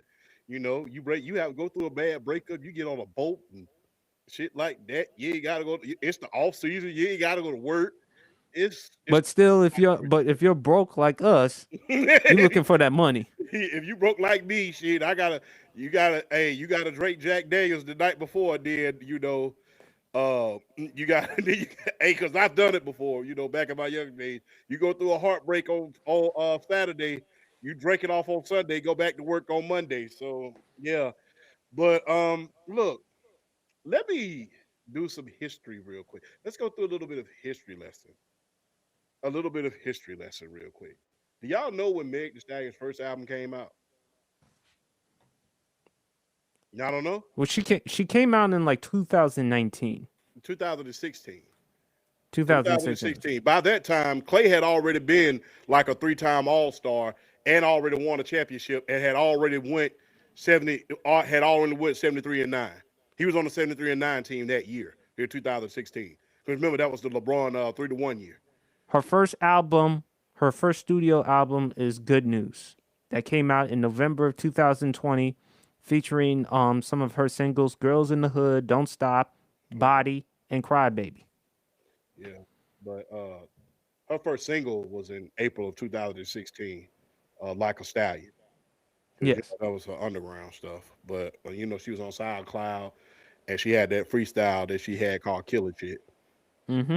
which was a good one. I've been following Megan for a while. So look, Klay has been doing a lot. Look, man, look, I'm not trying to sound anything. I'm a sports guy. I like Megan. I have a huge crush on Megan. And I like her. But people, let's stop lying. Get off the internet and stop lying. These guys are known worldwide. In fact, before, look, when Klay Thompson was mentioned in trade rumors when he was a youngin', that prompted the late great Jerry West to tell the front office that he was going to quit. That's how valuable he was to a team. The Golden State Warriors was one of the most popular teams since the 90s Bulls. I give them that credit. They're one of the most popular teams in that. They helped re-evolutionize the game with the 3-point shot. So for people to say, well, I didn't know who Klay Thompson was, you are a flat out liar. I'm not, look, Klay Thompson and the Golden State Warriors was kicking my team's ass every year. And I knew who Klay Thompson was. And the thing is, he has a famous family. His father, Michael Thompson. Thompson. Yes, played for the Showtime Lakers. So if you don't know him, you know his dad. You know his family. It's a basketball family. He's a second-generation guy. So for you to say, I don't know who the Thompson family is, you are a flat-out liar. Now, I understand this. I understand that a lot of people don't follow sports. I understand that. But even the most casualist person can tell you who the Splash Brothers was. I had a lot of people that never watched a basketball game in their life. But when the Splash Brothers would come on, it was exciting for them. Because they had a no other brand of basketball. And that's before they brought Kevin Durant in. That added a whole nother dimension to their popularity because they call them the super teams of all teams. You remember the Hamptons lineup? You remember that lineup? It was Andre Iguodala, Draymond Green, Kevin Durant, Klay Thompson, Steph Curry. One of the best lineups since the 98 Bulls. But you're going to tell me that you don't know who that is? The man who scored 62 points in a game and only 37 points in the quarter. Yeah, Let's not 30. forget 30. Yeah. Champ, champ, So for look, Madam Joyce to say that she doesn't know who Klay Thompson is, it's kind of like saying you don't know who Travis Kelsey is. everybody knew who Travis Kelsey was even before Taylor Swift because the Chiefs were winning championships. But that And but that's my point. We already knew they were proven commodities long yeah, before they hooked up with Megan Thee Stallion yeah, and Taylor Swift. yes. So it's just like stop lying. I understand that the internet is kind of crashing out. I look. A lot of people wanted to see them win. I wanted to see them win. I wanted to see them win. Clay's kind of quiet, kind of the Russell Wilson esque type of guy, real clean cut, real quiet, real reserved. You really don't see him out in parties a lot. You really Oh, don't he see told. him out. You Oh know, no, no, no, no, well, I'm look lying at. when I say that. I'm lying, but Have you seen? You mentioned the type of woman that he's been with in the but past. he's very very quiet. You really don't. He's not He's loud like not. Draymond. He's not. He's He's not not loud like wild. He's Allen not Iverson. He's not loud. outspoken. But just because you're quiet, that doesn't necessarily mean you're not accustomed to having a good time. Yeah, I mean, you could be quiet and have a good time. Shit. I can't wait to bring you down here to Magic City and we party. The Wolfpack and PSP finally meet up. So yeah, but look, let's just keep it all the way a buck, man. Clay was pulling baddies long before Megan. So let's just be real. So let's just be real, guys. And look, I understand. Like I said, I wanted to see them win. After all what Megan went through with Tory Lane's situation, I'll keep my voice quiet about that because I don't really have an opinion about it. Because hey, you're in jail till you get out. Can't have an opinion. But you were convicted by your peers. So, and for people who's gonna say he's innocent, so was OJ. But I digress. But special shout out to my homeboy OJ Simpson. But All right, New Jack. but The views and expressions that were the views and opinions are those of Undisputed World Champ. They are not shared by Sports PSP nor anyone else here on the Sports PSP podcast. yeah. But let's just be real. If you're gonna say where he's innocent, yeah, so was OJ Simpson. But I digress. Uh, look, I wanted to see them win. That's no reason to just slander people, and there's no reason to just act crazy. And what I had a problem with as well is why the hell are y'all harassing Lexi Brown? Y'all He are out there. she actually spoke about the situation. There's rumors and speculations that she was the woman that Klay Thompson was cheating with Megan. But the thing is, I think it should be Clay. Clay should be the one. Yeah, You should know not to mess up in that situation. No one condones cheating. And if you're going to cheat, champ, keep that behind closed doors, as you mentioned. We talked about it with Diana Rossini and Mike Vrabel. yeah, keep that behind closed doors. I mean, like I Don't said, it's shit on kind of what. Don't shit where you eat, as you said. Don't. exactly. Don't be shitting where you eat at because shit starts stinking and you can't tell your shit from what the turkey is. So that's the thing. But look, it still hasn't been proven, but that the guy said, did what she said he did. There hasn't been any receipts. So there hasn't. If you're gonna say somebody did something, ask them. It pays to have receipts is a big thing in my opinion. If you don't have any proof of something, then I kind of take it with a grain of salt. It's just like if you don't have any proof, because the thing is this. And look, I'm not saying that she's lying, but keep in mind about this though. You remember Dak Prescott when he asked his girlfriend to sign that prenup, she didn't want to sign it.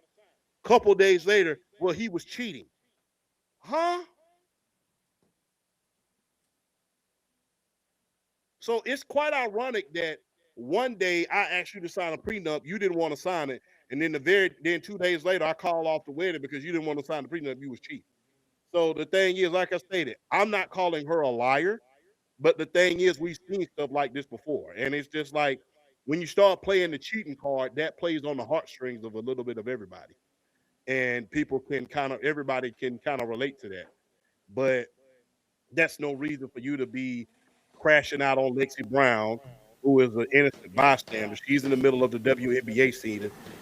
Your guy, all because you think that's what happened, all because you think that's who Clay was cheating with, all because you think that was the girl, and she has to come out and defend herself because she's not the one who did it. And you're out here saying, "Well, I didn't know who this person was." You're lying. Again, everybody knew who Travis Kelce was. In fact, everybody was thirst trapping over Travis Kelce when he was with the what's the young lady's name? Kelsey. When he was with Kelsey. When he was with Kayla Nicole, you're referring yes, to? Kayla McCole. Yeah, I You forgot her name. mean the tall black woman, the kind of looks like Megan Thee Stallion? Yeah. So yeah, he was with Yeah. Kelsey. When she was with Kelsey, she was Well, I everybody don't was think you calling want. him Well, I the don't think you want to be with her because again, does she look like somebody that settles for 50-50? well, if I had 50 to give you, I'd give it to you. Unfortunately, I got like 25 on me right now. I got like 25 on me right now. I can't give you much. So, I ain't signed that big contract yet. When we sign that big contract, then, I come get you. But, I ain't got but $25. We can go to Waffle House, have a date like that. But, I ain't got that much money. Rent's kick Take them her to out. Applebee's. Take Yeah, her we to go to Apple. Applebee's. Yeah, that 2 for 25. That 2 for 25. That little that melted cheeseburger.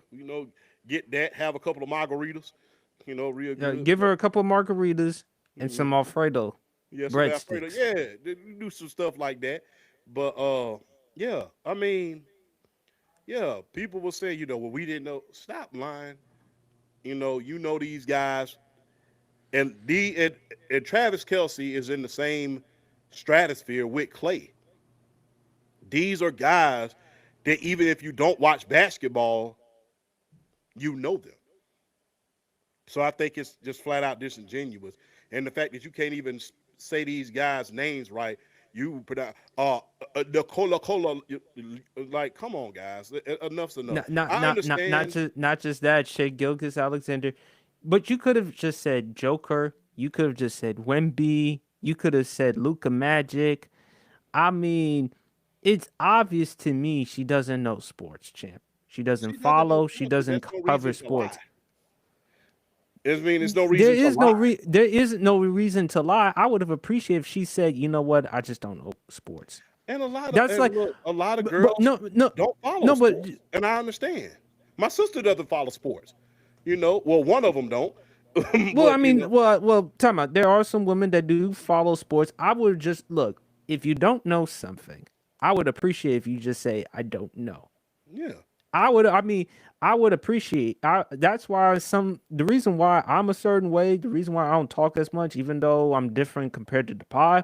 I like one of the beauties of being an introvert is that you listen, you observe, you see things, you get put on game, as opposed to pretending like you know everything. If she says I don't follow sports or doesn't understand sports, all right, cool. But to say to the world we didn't know who Klay Thompson was. No, you didn't know who Klay Thompson was. We knew he was a proven commodity long before. yeah, So my thing is this, but here's the thing with Megan Thee Stallion regarding this is what she posts on her IG story. Cheating had me around your whole family playing house, got cold feet. Holding you down through all your horrible mood swings and treatments toward me during your basketball season. Now you don't know if you can't be monogamous. I'm not going to use the term. Bees, I need a real break after this one. Bye, y'all. But here's my thing, Megan. If you knew that's how Clay was acting all this time, why tolerate it?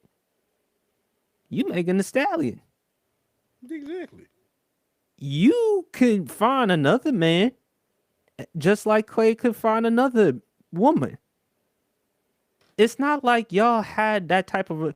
Now, the only way I could see them still keeping on to a relationship if they had kids They was married. or married, but especially if they have kids, but they're not. They're not married. They're not even engaged. They don't have kids.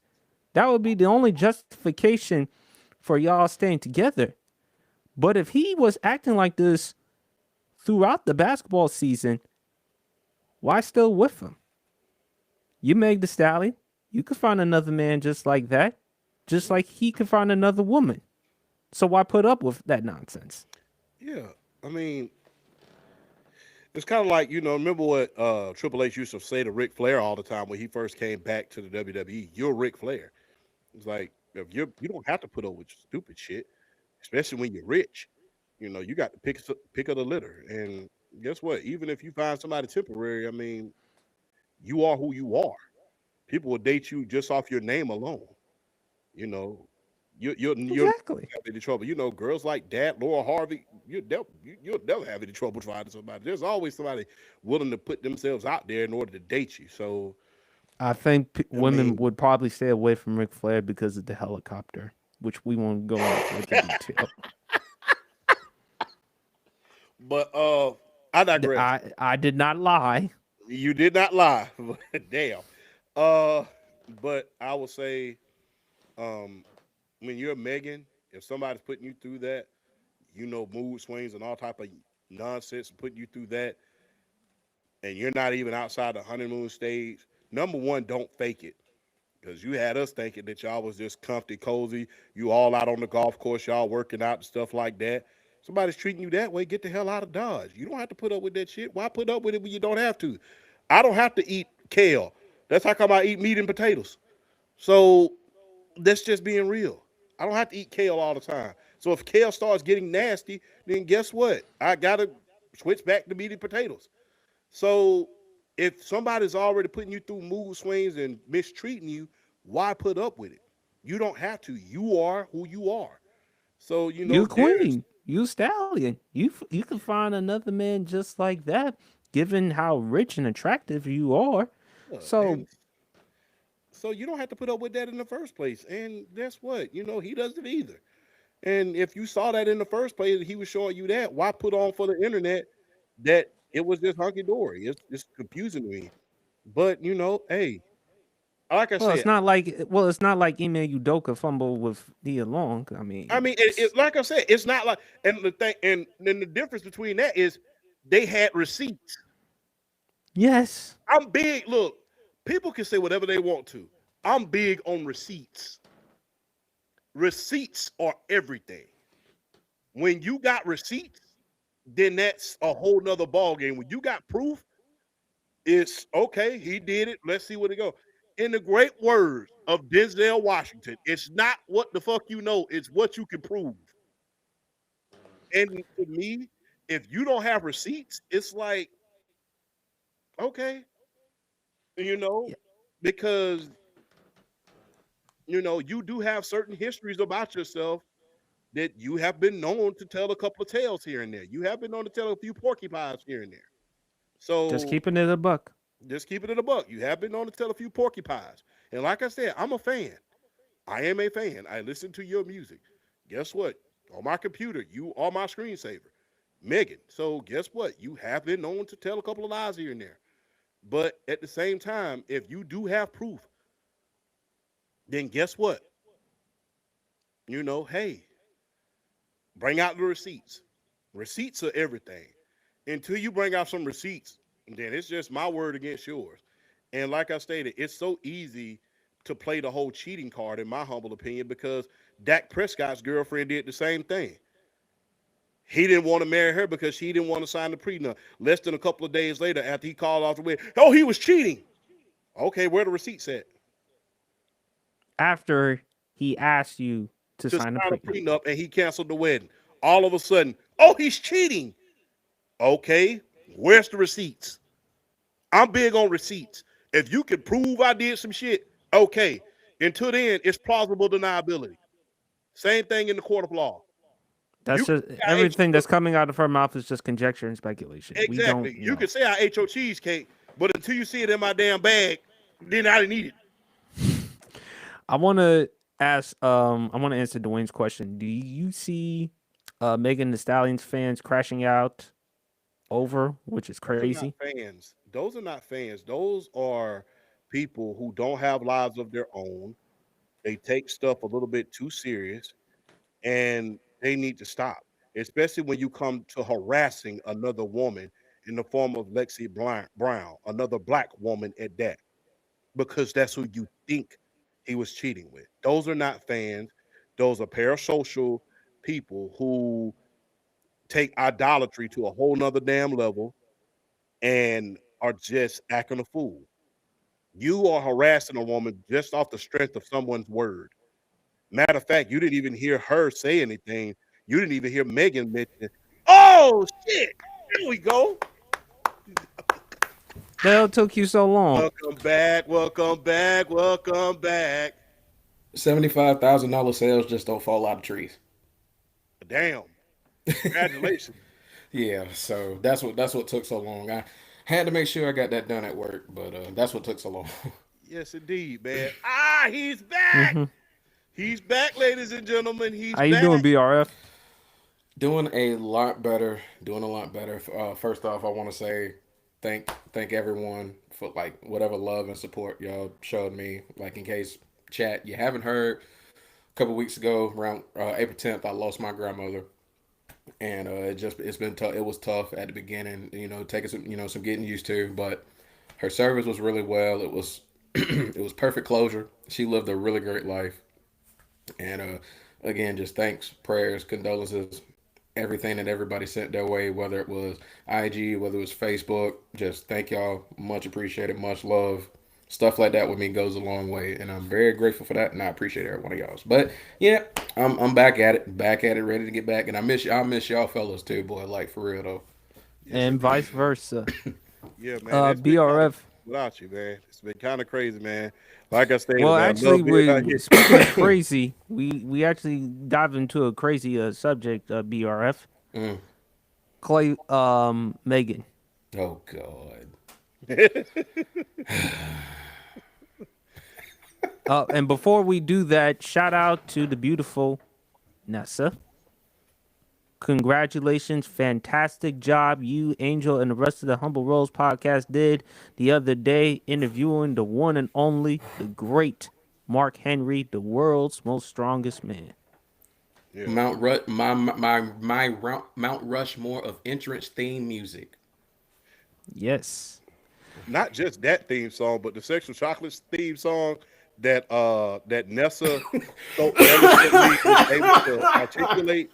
That was amazing, man. Because Nessa, I will never forget the day you sent me that video. That was amazing, and I think you did an amazing job. Why with Sexual did Chocolates, you have man. to mention that song? Because they're gonna try to get me to do some dumb shit. So no, I'm not doing that for the record. I don't need to. Okay. I promise you, we won't sneak an instrumental in the background. We ain't gonna do nothing like that to you. I'm not shaking my ass for cash. If those who are wondering, that is not happening. Nessa and Jojo, you ain't getting me to do that shit. And by the way, if Champ tries to get me to doing that shit, I'm gonna get D, and I'm gonna also get your sister and Mama Champ to get on you for trying to get me to do that, because that ain't happening. I've dropped it a long time ago, man. Ain't no be no contract. But yeah. Nothing strange for a little piece of change up in here. Yeah. Well, it's always great to have BRF on the show. As you can see, he's got the posters in there as well. Absolutely. Don't worry, don't worry. You'll get more from around the summer. Just trying to make some extra money, but you'll definitely get more around the summer. Hopefully. By the way, Champ, I did get you that Angel Reese poster. Did you got it hooked up on Michael's? No, because I'm broke. But I gotta get another. Hey man, rent was this week, man. It's rent week, so you know the first of the month is always the most difficult. So we down to the last dollar. Got to pay that car. Got to pay that car insurance, and thanks to a certain somebody, it now takes $100 to fill up my damn truck. So thank you, Mr. Cheetos, for really fucking up the vibe around here. Jesus heist. So, but because now my truck won't. Dwayne, man, you got to chill with this. Yabba dabba doo. But yeah. BRF. Obviously, we're talking about the whole thing regarding Klay Thompson, Megan Thee Stallion. Megan Thee Stallion went on social media, breaking up with Klay Yeah. after, according to her, she claimed that Klay cheated on her. What are your thoughts regarding the whole thing? What are my thoughts? I've had some time to kind of let this to kind of marinate on this because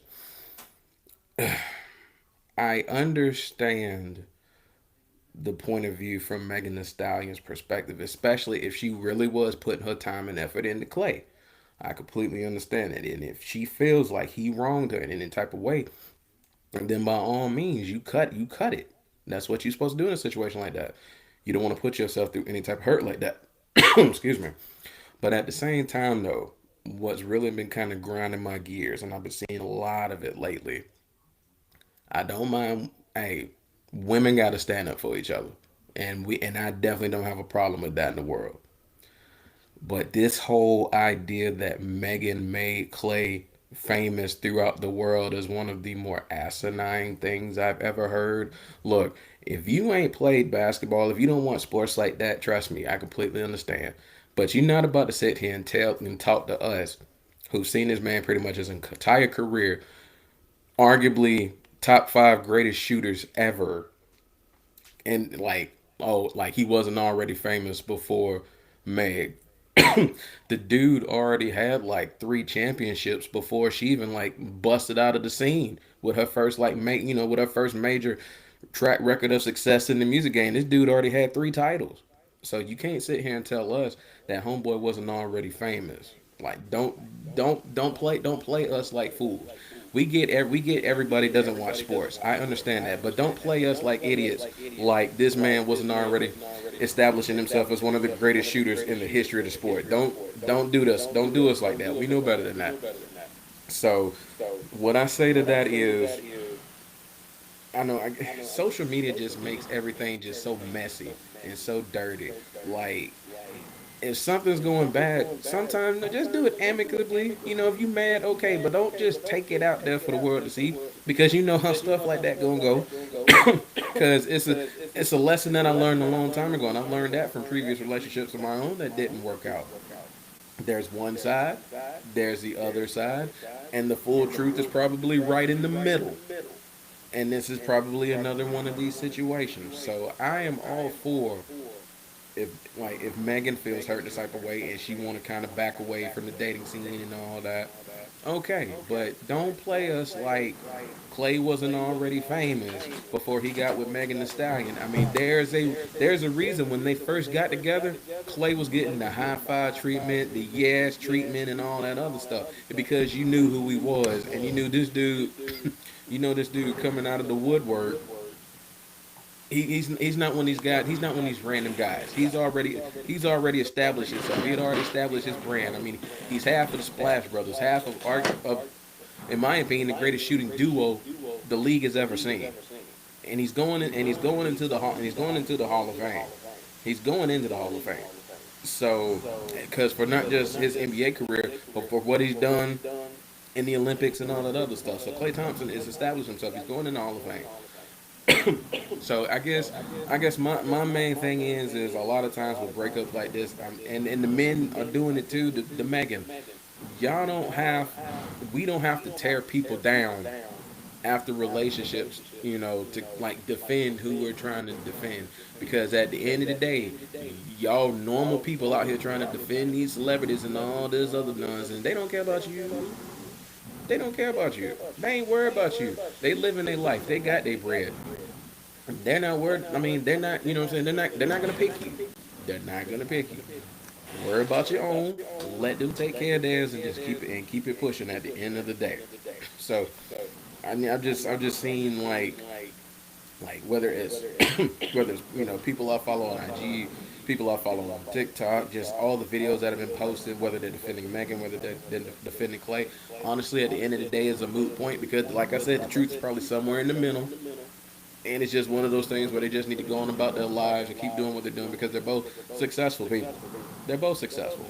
And it's one of those things where I'm just tired of, normal people trying to get their little clout, trying to hook on to the fact that they're defending this person or defending this person at the end of the day. Because at the end of the day, they're not worried about you. They're not going to pick you out the sky. You're not all of a sudden going to become their best friend for life because you're defending them after a relationship or a bad relationship or a bad situation. They're not about to take you out to dinner somewhere. Y'all not about to hang out in the park. Y'all ain't about to go to the mall. Y'all ain't about to go watch the movies and they're like y'all ain't doing none of that. Just worry about your own life. Let them worry about theirs. Because at the end of the day, they're they have more things going on in their life to worry about people just coming out the woodworks wanting to defend them just because it's something to do. So it's just one of those things where they just kind of got to light. They just got to keep it pushing. I mean, stuff like this happens. It happens all the time. It's just that I get tired of people tearing down of one person, a group of people defending this person and vice versa just because. I mean, it's just at the end of the day, what do you gain out of that? At the end of the day, you don't. What do you gain?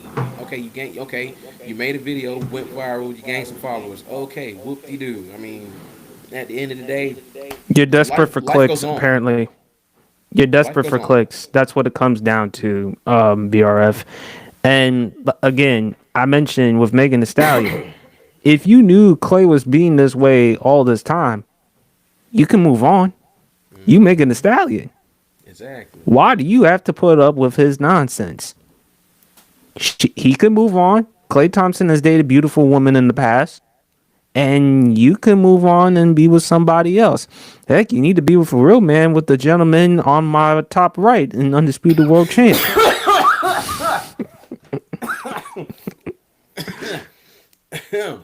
Oh, Megan, I would Lord. never cheat on you. I got you, babe.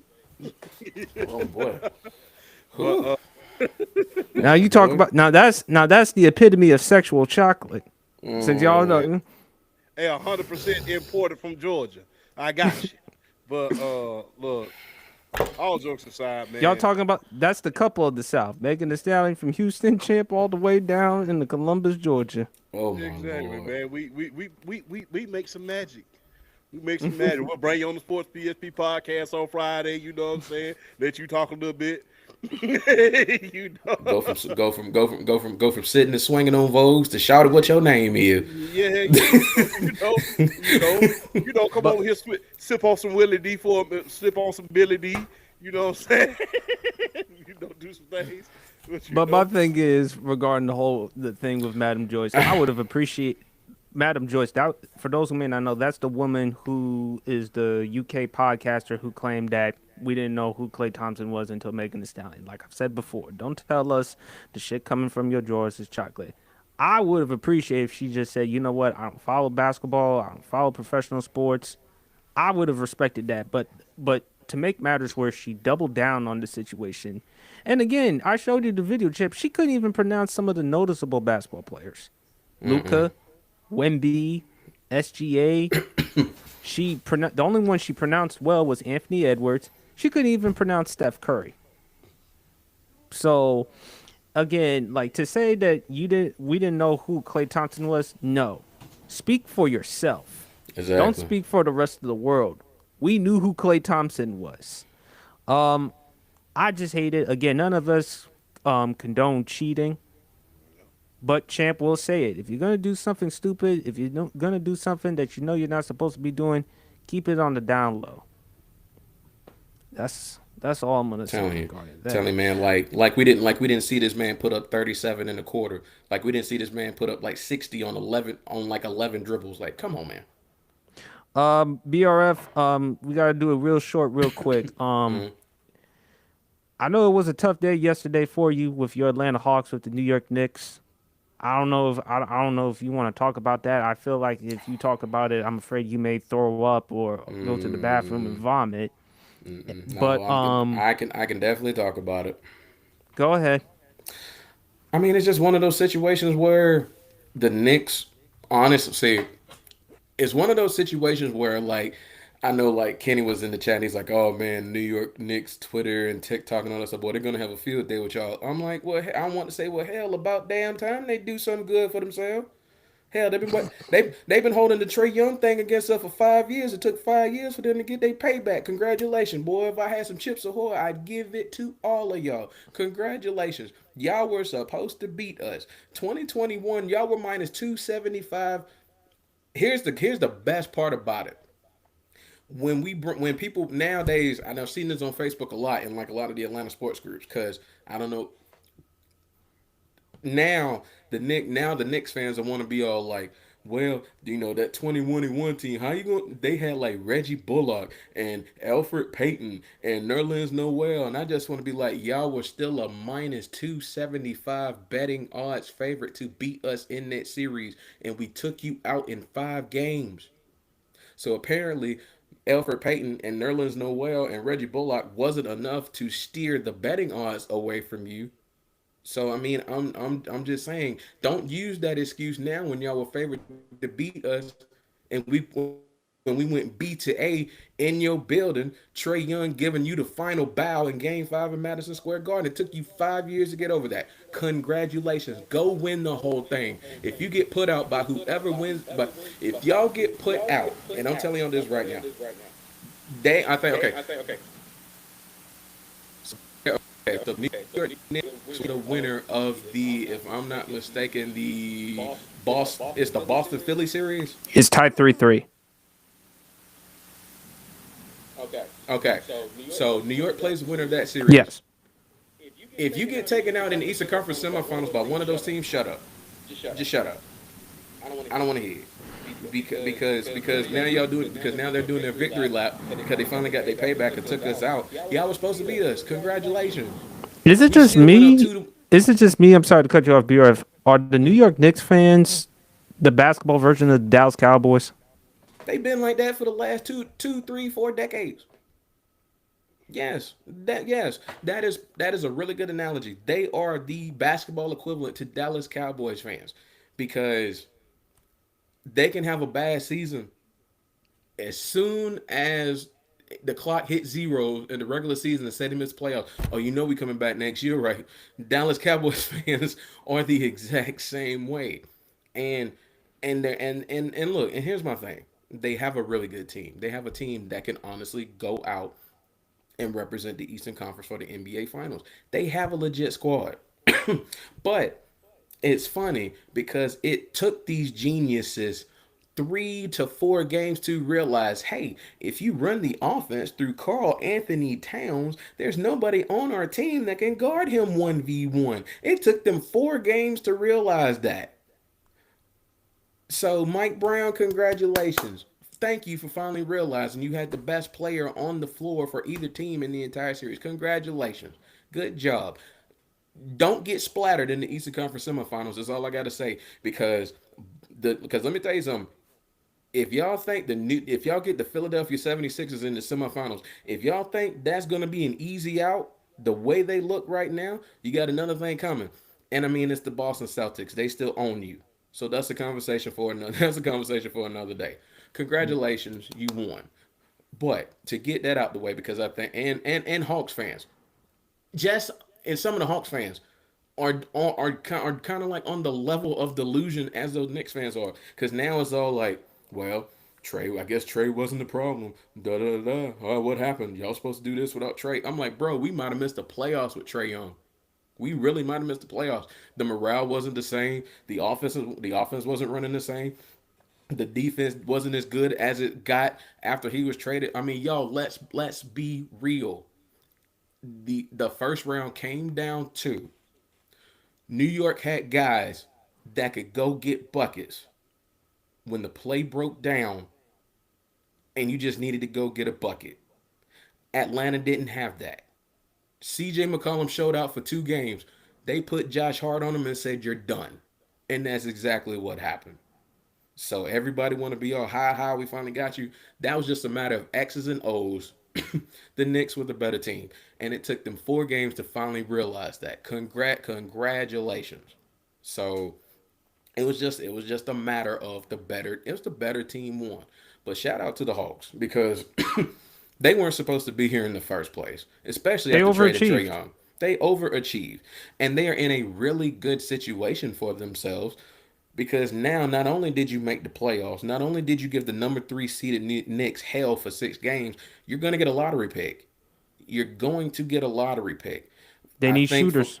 yeah, they need shooters or a big. If I'm the Atlanta Hawks and I'm in the draft room, I'm in the war room of the NBA draft, and I'm looking and I'm thinking to myself, what can I get that can fix this team now? You're looking at a guy like Darius Acuff. You obviously need a point guard. He would be one of my first options out of Arkansas. You look at a guy like Addy Moore. You look at a guy like Caleb Wilson. You could bring a big and honestly that was another problem with the Hawks. They were too small. I They think were they'll too. probably go with Caleb Wilson because of what he can do as far as with the interior, and also too with Okonkwo. Shout out to Okonkwo. He's improved his 3-point shooting. Yes, he Darius has. Cup, I see him easily being top three because of his ability to score the buckets. It's going to be AJ Diabayanasta, Darren Peterson from Kansas, and it's going to be Darius Acuff. But if Atlanta gets Darius Acuff, you're talking about a guy who can get his own bucket and who can also move well off the ball well. But BRF, there's no shame losing to the Knicks. It I was the way think they lost. It was the way they lost in Game it Six. I was the think way that they people are lost giving us because I crap. mean they got down 50 at one point, but with the New York Knicks, duh, you were the favorites coming into the season to come out the East.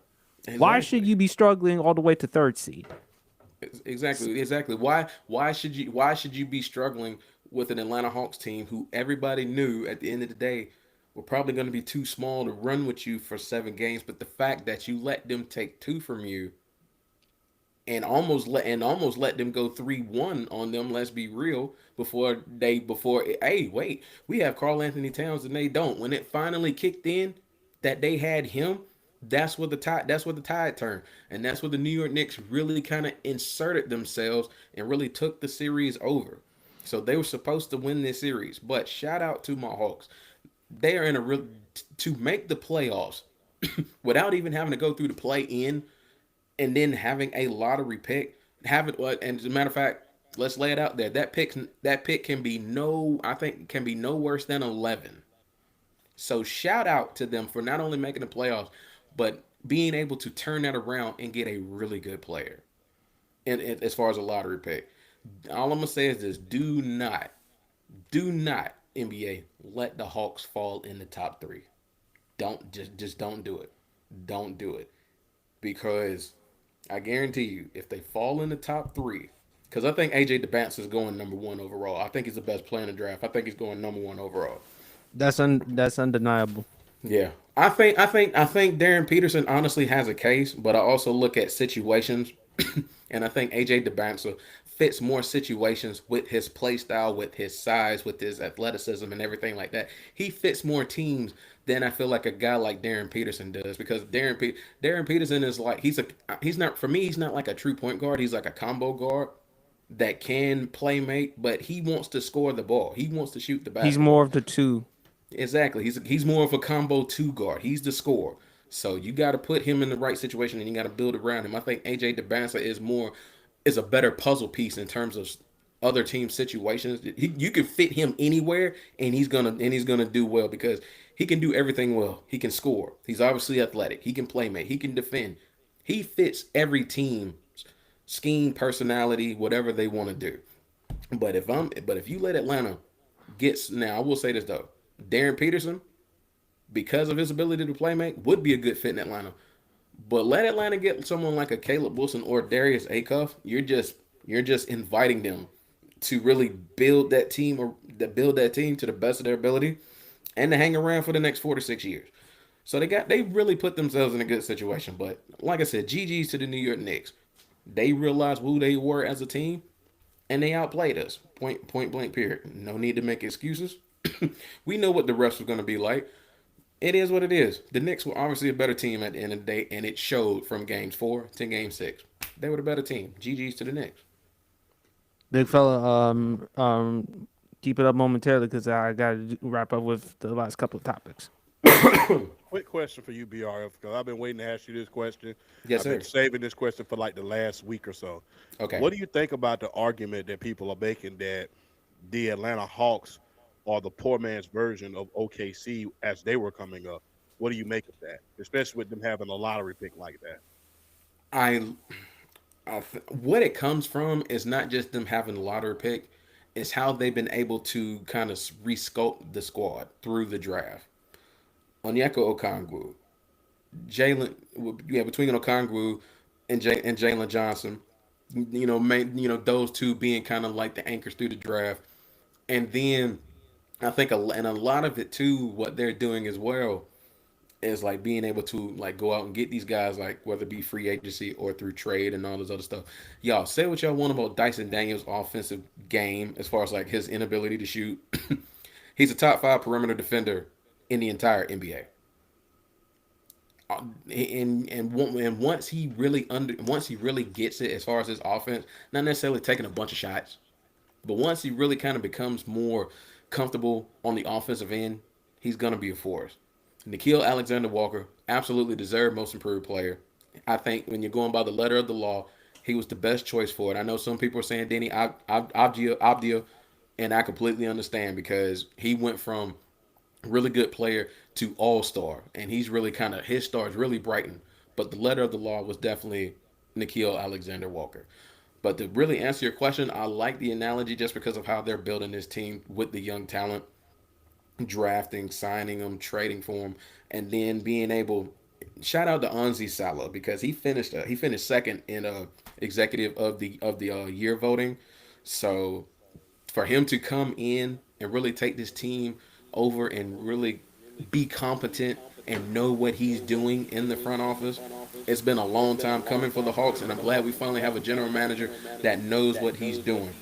So I could see poor man's OKC, or if you want to look at a team like the San Antonio Spurs, who kind of fits that mold as well, sculpting themselves through the NBA draft. Stephon Castle, Victor Wembanyama, Dylan Harper, just the way they've been building themselves. So for me, those are the 3 teams that have kind of like that are kind of like at the forefront as far as like having young talent, but yet still being able to acquire more pieces in order to continue to build yourself and get better. So I could see that as being like a poor man's OKC, just because they have they have an abundance of young talent, and they can really take it far the next few years as long as they're continually building and getting the right pieces there. So I actually like that. I like the analogy. I think it's a good one, big fella.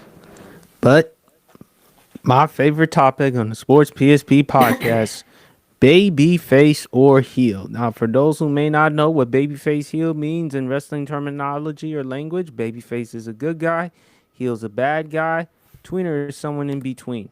Um, this is someone that Champ and I previously done. BRF, I'll give him the floor on this one. It's Okay. regarding Carlos Mencia. And Ooh. look, Champ and I, it was pretty unanimous. We give Mencia heel because the joke stealing. I mean, you stole Bill Cosby's joke. Joe Rogan, remember at the LA Comedy Store confronting you. Let's not forget George Lopez physically confronting you for joke stealing. Not only that, you lied and pretended to be Mexican when in actuality you're from Honduras. One thing we all know, and especially y'all know because y'all from the South, people don't like phonies. Brian Can't Kelly, Lane stand them. Kiffin. Um, um, I can't remember the other phony from Bobby. Oh yeah, Bobby But Petrino. Petrino, I forgot Bobby Petrino. I mean, hell, I mean, only crazy. The most crazy thing was that motorcycle thing with him and that girl. But that's a story for another day. I don't call Bobby Petrino more of a phony than I call him weak. He's a very weak-minded individual. You could have said pathetic. That oh god, perfect, perfect, perfect, perfect. But look, Mencia, it's obviously the joke stealing, him pretending to be Mexican. The other thing is he has not acknowledged that he took material from his peers. He has not admitted it to this day. And look, man, I mean, he applies with Carlos Mencia. I mean, BRF, what's your thoughts? I mean, I kind of have to make the board unanimous on that. I mean, for me, watching like him the duration of his career, and particularly the skit show he had, Mind of Mencia on Comedy Central. He never really struck at me like that. I never really thought he was a funny guy. Anyway, I mean, he had his moments, but honestly, at the end of the day, he wasn't consistent like that. When you want to look at like the Latin American or whatever you want to, put him in a class as far as the comedians out there. He's not on a George Lopez level. He's not on Paul Rodriguez's level. He's not on Cheech Marin's level. He's not on any of those guys like levels like that. When you want to look at the greats as far as like who've really put it down and who laid the groundwork down for like, Central America, Latin America, guys like that. So Carlos Mencia was never really on that level. I think in a lot of cases he tried too hard to really kind of like cater to particular fan bases in terms of his comedy because he tried to be edgy with a lot of with some of his comedy, particularly in his skit show. He tried to be edgy. He tried to he wanted to take it to certain places, and honestly, at the end of the day, I feel like he tried too hard, and he was just never really. He never struck me as a real funny individual.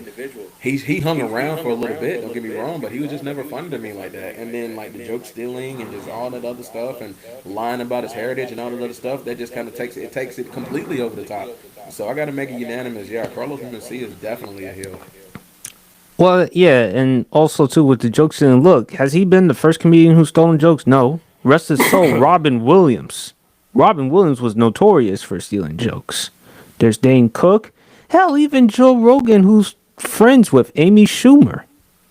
So joke stealing has happened before. I would have appreciated Carlos if he had just admitted it. It's pretty obvious. I mean, look at the jokes he stole. One particularly from Bill Cosby. You know, when Bill Cosby talked about how this young kid is going to be this great high school football player, ends up going to college, winning the Heisman, becoming the number one overall pick in the NFL draft, winning the Super Bowl. I mean, Carlos, you stole jokes. And another thing you were also known for, Carlos, was bumping. For those who may not know, in comedy language, bumping is when a comedian has a scheduled time to go on stage and perform, like every other comedian. And they get bumped by another comedian, only someone who's well known or famous. Carlos was known for that. So it's a culmination of things as to why Carlos Mencia is hated by the comedy community. So that's one of the reasons why Champ and we just said heel. I mean, it's pretty unanimous. I mean, And to kind of also kind of what in a way piggyback, but kind of add a little bit of flavor from my perspective on this topic. I oh yeah, think honestly, especially to the Dwayne, yeah. yeah, oh yeah, yeah, most definitely that too. But And, honestly, I and think also to your point, Champ, the Katrina comments. Yeah. oh yeah, like and I was like just to add this point real quick. I think like you had brought up like the Dane Cooks of the world and the Robin Williams of the world, and you here's the thing though. You want to know why guys like that got away with it and Carlos Mencia did it? At the end of the day, they were funny and he's not. And like when they did do original stuff, they were good. They were hilarious. Like like for a while, honestly, as crazy as it sounds, I kind of dug Dane Cook. I thought he was funny. I thought he's funny. I mean, some like and he just kind of had his own style. And Robin Williams is just in a tier of himself, a tier by himself. Because for me, it's like at the end of the day, when you do pop that original stuff out, if you're hilarious, you're gonna be fine. Carlos Mencia was just not funny. He wasn't, but at the same time, like I told Champ, you can't do what the white men do and think you can keep your job. And Carlos Mencia, if Carlos Mencia thought, you know what, Joe Rogan confronted me at the Comedy Store, and the only reason why that happened is because Joe exposed Carlos Mencia for stealing an Ari Shaffir joke about Governor Schwarzenegger, Arnold Schwarzenegger at the time, regarding the wall. And look, Carlos could have just admitted he took material from other comedians. He wasn't that funny to me. You mentioned Mind of Mencia. I didn't really think he was that funny. George Lopez, I love. One of my favorite Oh, comedians. He was funny. hilarious. But Carlos, I mean, eh. And then of course, let's not forget the South Park episode. So nobody gonna forget that. So Mencia obviously heel. Now this one is a wrestler. I think it's pretty obvious he is a babyface, although I do not agree with his political viewpoints. Mark Calloway, better known as The Undertaker. Babyface. He's an undisputed babyface in my humble opinion. Because the thing is, he's a guy of integrity. And he's always look, Undertaker has always been a conservative. I mean, dating all the way back to him wearing the military gear. You know, his one of his nephews is in the military as well. Remember, in WrestleMania 19, he dedicated his match against A Train in the Big Show to his nephew that was in Iraq. You know, who was a military veteran. So it doesn't surprise me that he is conservative, but I don't have any problem with that. It's when look, political views never hurt anybody. You can be Republican, you can be Democrat, you can be whatever you would like. It's when your views hurt other people. That's when it's getting out of control. To your point, BRF, PSP, I have never heard the Undertaker spew any hatred. I've never heard anybody. I mean, Not the only Nope. thing I've ever heard is say, "Yeah, you know, Mick Foley, Batista, you're wrong, but you know, I still love you." And it takes a guy to a stand-up guy to acknowledge that. Yeah, I don't disagree with. I disagree with you. I think you're wrong, but you know, I still love you. And But even they disagree with him, they still have nothing but love for him and vice versa. The yeah, reason why, champ, I view him as a babyface as well as you, champ, in BRF. I'm sorry. I don't want to hear any comparisons between Undertaker and Kane to Hulk Hogan. The reason why Hulk Hogan was booed on the Raw on Netflix was because of Hulk Hogan's past, his behavior, how the way he treated his peers. Undertaker is one of them. Remember, he lied to Taker about the neck injury. oh, How you about got me, brother. I'm sorry. yeah? I'm That sorry, that that PSP. no no that no no that But that's I the had truth. to say, That's the oh, you got truth. me, That's the brother. truth. I mean, it did happen. That was a hell of an impersonation. But we can't forget Jesse the Van Ventura. We can't forget Bret the Hitman Hart. Oh, Bret Hart. Doc, we can't forget Dr. D. David Schultz. Mick Foley, remember when Hulk Hogan was on Off the Record and how he talked about, well, this is what I did. I worked out and trained and lift all them weights while Mick Foley was in the back eating cheeseburgers, M&Ms, and whatever. And was still a And better wrestler than you. and for Mick Foley, like I said, you have to be a certain individual to really piss off a guy like Mick Foley. Exactly. So, and the reason why Undertaker was not booed, people were well aware of Undertaker's political viewpoints, but Undertaker is well liked and well respected. Another reason why I call him a babyface, look at his relationship with Shawn Michaels. It was notorious Shawn Michaels back in the 90s was a prick. Taker has often said, if Shawn was on fire, I wouldn't piss on him to set the fire out.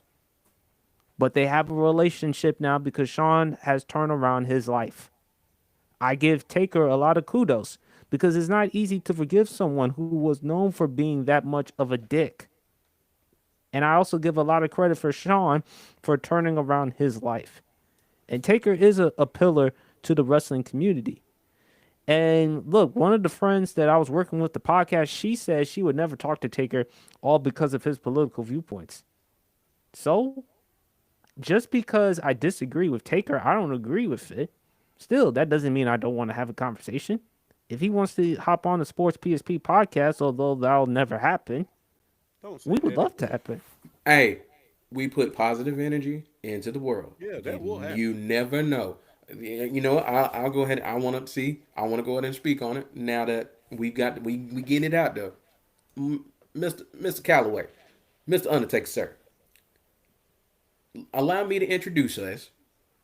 My my name is BRL Sports. The brother to my right is Undisputed World Champ. And then the brother beneath me is the ringleader of this madness, Mr. Sports PSP. If you watching, if you want to come on this show, spit your knowledge, kick game to us as far as your career and everything like that, you feel free to come on, sir. Because he's a baby face, from the standpoint of this, regardless of his political viewpoints, hatred never got in it. It never poked out. It never showed or anything like that. You see him in LFG. You see him doing the podcast. You see him making appearances and all this other stuff. Man, brothers are. I'm just go ahead and say it. Brothers be around this man all the time. Especially the Soaking up. Godfather. Yes. Especially the Godfather. Become The brother, Godfather's best brother. friend. BSK crew, bro. BSK crew. K Crew. Be one of the most well-known groups, factions, regardless of whether it's in ring, out ring, ever. Just Him. promise them you save them some Jack Daniels. Exactly.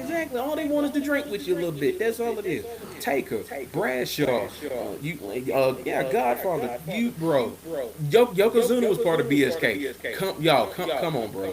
Come on, bro. Savio Vega. Shout out Savio Vega too. He was part of the crew. Undertaker never let political viewpoints cloud his mindset and his judgment as far as how he treated people, and that's why people respect and love the Undertaker so much. So he's a babyface because he never let that guy in the way. I mean, yeah, he's a conservative, but you know what the Undertaker does? He loves and respects everybody and treats everybody the same. That's why fans will probably forever cheer Undertaker whenever he makes WWE appearances or go anywhere for that matter, because he is the true definition of what an immortal being is as far as in this profession, as far as professional wrestling. He is the true personification and definition of what immortal is. That man will never not be famous, will never not be recognized until the day he finally leaves this earth. Undertaker is forever enshrined for all of us because that's how much we respect him. We love this man. Let me tell you something. If I had the opportunity to sit down 20 minutes and talk to that man, you'd have to peel me off of the couch.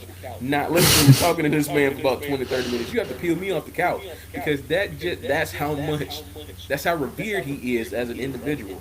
So man, yeah, like this should be this is undisputed. This is unanimous. Undertaker is a baby face. Yeah. Sorry to cut you off, big fella. Yeah, it's all good, man. Hey, man, we're family here. We're all talking, man. And look, man, just because somebody's conservative, that don't mean they're bad. Hell, Undisputed GOAT podcast. We got a conservative on the damn show. Flash is a conservative. We don't give a damn. And we talk about it, and we're able to talk to each other about some of the viewpoints that we have as far as stuff like that. We're able to have conversations. It's just like, and they're uncomfortable at times, as BRF, and all you guys know, I hate politics, probably because I used to be a soldier, and, soldiers get killed because of politics, but I digress. But, they know it, and they say, hey, man, what do you think about it? And you're able to have uncomfortable conversations. And if you have to agree to disagree, then that's the point. But you don't get bent out of shape. You don't call each other names. You don't disrespect each other. And that's why people love The Undertaker, man, because he's not the type of guy who's going to disrespect somebody, because when you hold respect in high regard and you command respect, but also give respect at that same level, it's something about that to be said. It's something about that to be said. When you command respect and you give it at that same level, it's something to be said about that. And I can't, Undertaker, regardless of his political viewpoints, is, I still like that thing. And hell, he's not the first conservative we've seen. Hell, James Brown was a conservative. Hell, Sammy Davis Jr. was a conservative. Hell, Wilt Chamberlain was conservative. So there's been a lot of guys. He's not the first celebrity wrestler or sports figure in order to be a conservative. He's probably not. He's not going to be the last. But he don't. There's a difference between being a conservative and letting that be your entire personality. I mean, some guys let that be their whole personality. Conservative, okay. So, all right, let's go out here and have a drink. So it is what it is. Like I said, Champ, it's actually surprising because remember a few weeks ago we talked about JBL. It still amazes me that JBL is a liberal. Yeah, after all this time, that is one of the most shocking things I have ever come to a revelation and a realization about that man is a liberal. I'm like, What bro, the hell you mean? you are known for one of the most controversial The skits Mexico in border. WWE history. That skit alone would not have led me to think he was on the liberal side of the spectrum. We'll just say it for what it's worth. And the fact that he was like, and like some of the viewpoints that he's taking, and you're just like, Uh-huh. wait a minute, That ain't But no huh? doesn't damn that speak to? JBL. But That's doesn't not that speak to? JBL. Doesn't that speak to the brilliance of Vince McMahon? As crazy as he appears, As demented as he appears. because again, we all saw the Mr. McMahon documentary on Netflix. Yeah. I Vince, I have not seen that yet in its entirety, so I'm really? gonna have to watch. I haven't seen it in its entirety yet. I'm Oh gonna have yeah. to watch it. Slip it, baby. No, well, I did. Now I will say this though, I did watch the Peacock Shawn Michaels one the other day. Yeah. I Freaking did. awesome. But no, I I'm have not seen surprised though it. they didn't mention enough stuff though in the Shawn Michaels one. They should have mentioned Yeah, more about. No, they should have mentioned more about him and Mario Jannetty with their They mentioned it more on WWE Legends and on the Dark Side of the Ring. Their issues with alcohol and stuff. And remember, they got fired at one point, and they had to go to yep. Continental Wrestling. Yeah. Y'all know where But Marty Jannetty's from, right? No, where's he from? Columbus, Georgia. wow, Yeah, he's from Columbus, Georgia. Oh, Remember, okay, bad. he had got involved in a controversy down here at one of the bowling alleys when he was younger. Okay, wow. okay. Yeah. But Taker is a babyface. I mean, look, just because I may disagree with his political viewpoints, that doesn't mean I don't want to have a conversation with him. And Taker, has there anyone said a negative word about him, the human being? No. No. Taker's a pillar to the wrestling community. He's As a still human being, absolutely. revered. Exactly. And look, I would still love to have a conversation about wrestling, podcasts, everything. I love his podcast with the 6 Feet Underground podcast. My favorite was when they brought in Mark Henry and how Mark Henry almost. I love the story when Mark Henry threatened to kill Shawn Michaels in the Click because they hide his crutches. But come to find out, it was actually Paul Bearer who hid the crutches. Man, that one of the things that's real telling about the Undertaker is this. You remember when Miz got kicked out of the locker room by Chris Benoit? Yes, because he was eating some type of chicken Eating meal, some chicken. and the Miz talked to Taker and convinced Taker, "Hey, listen, if you let me back into the locker room, I promise I will do this." And he was willing to learn, and that says a lot about Taker, how respected and admired he is with in the locker room. Champ, remember the Montreal Screwjob? Yeah. Bret Hart recalled Taker was so pissed he kicked the trash can. Yeah, then told Vince, when you got that kind of clout with the boss and you on the right side of it, a lot of guys when they got clout with the boss, they use it for themselves. And Taker was about the locker room. And look, Taker was one of the sole reasons why they won the Monday Night Wars. Because he could have very well damn said, "Hey man, I stayed here when everybody was leaving your ass." You I forgot see. one example. So You told me this. yeah. What would he have done to Shawn Michaels had it not happened at WrestleMania 14? Exactly. He could have demanded the spotlight for himself. I am the big guy. I mean, remember when they went to Portland for the first time? Because remember, Portland, it took them a while in order to get to Portland. Who did they have to meet the senator there of the state, to meet the mayor? They hired The Undertaker. They had The Undertaker meet him. You know, when they needed an ambassador to go somewhere, they had The Undertaker go there.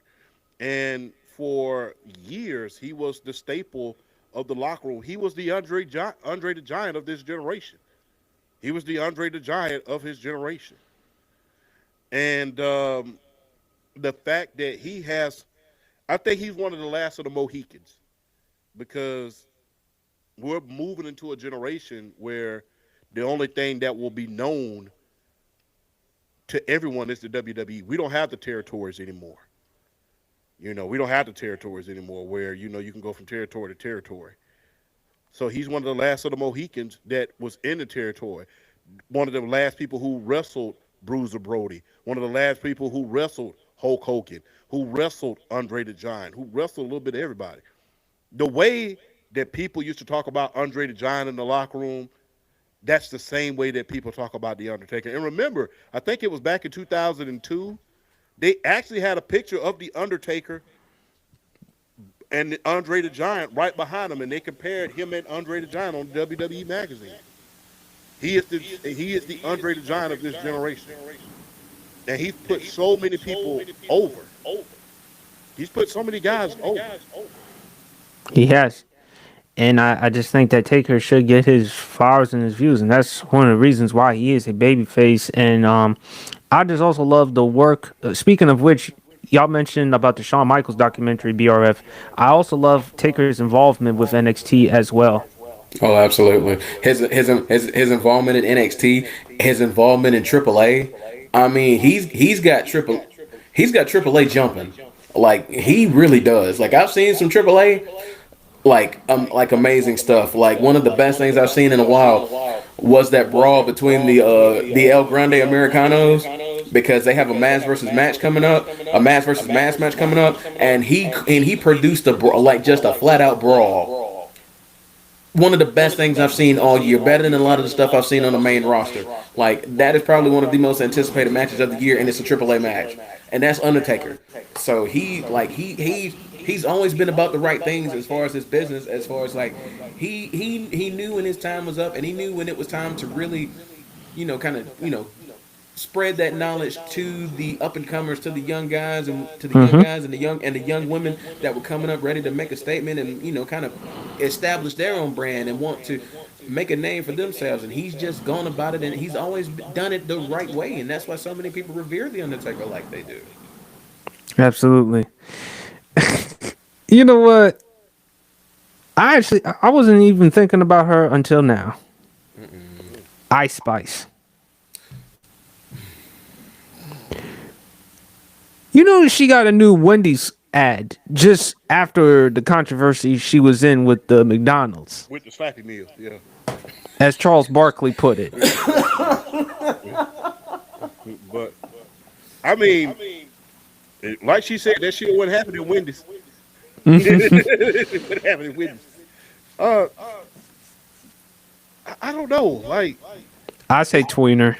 I don't know enough. It's like Ice Spice is kind of this enigma. It's like for me personally, That's a good word. because probably because I'm old. I'm old, so it's just I'm 38 years old, so I don't listen to enough of her music to really have a judge. I don't, when she's on these streaming channels, I don't really watch it because I'm so involved with sports. And she seems like a decent young lady. You don't hear her mouth in a lot of controversy that's any thought of her own. You often hear, well, at least this is what I hear. You often hear controversy courtesy of other people. Like the Blueface mom's comments about it recently. That can be perceived as body shaming a little bit, but I don't really hear enough controversy about her in order to say, well, she's a baby face or a heel. I mean, like I say, that I would love to put her as a baby face because she seems like just a young girl just doing her career. Unlike, a lot of her peers who's, like Cardi and a lot of the other ones that's just always into something. You don't never hear about bad relationships. You don't never hear about bad PR. You don't never hear about any of this stuff. You just hear a whole bunch of made up shit that the press did or something like that. So I really can't say enough. I'll label her a baby face simply off of the strength that I don't know enough. And sometimes ignorance is bliss. But I mean, like I said, she looked like she's just having fun with her career.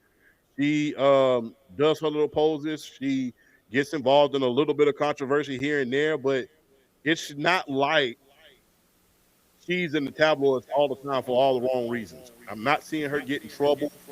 I'm not seeing her in bad relationships.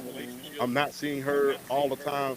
I think people was body shaming her because she got a little bit in everybody's humble opinion, I will say, well, she was getting too skinny. She must not be working out. That's none of your business. I mean, it is what it is.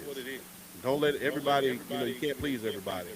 But simply because I don't know enough in order to say, hey, she's a heel or tweener, I'll say a babyface because I'm not, based on what I know about the internet and stuff like that, there hasn't been that one controversy that I could say, oh, you're bad. Or that was just heinous.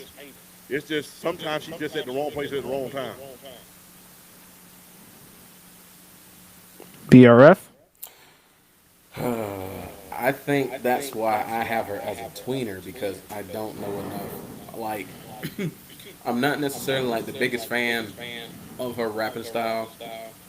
I'm not the biggest fan of it. I mean, she's had some decent songs. I'm not the biggest fan of her style. Like, I'm not like I like she's not like her style's okay, but then you have those like Glorilla who stepped her game up.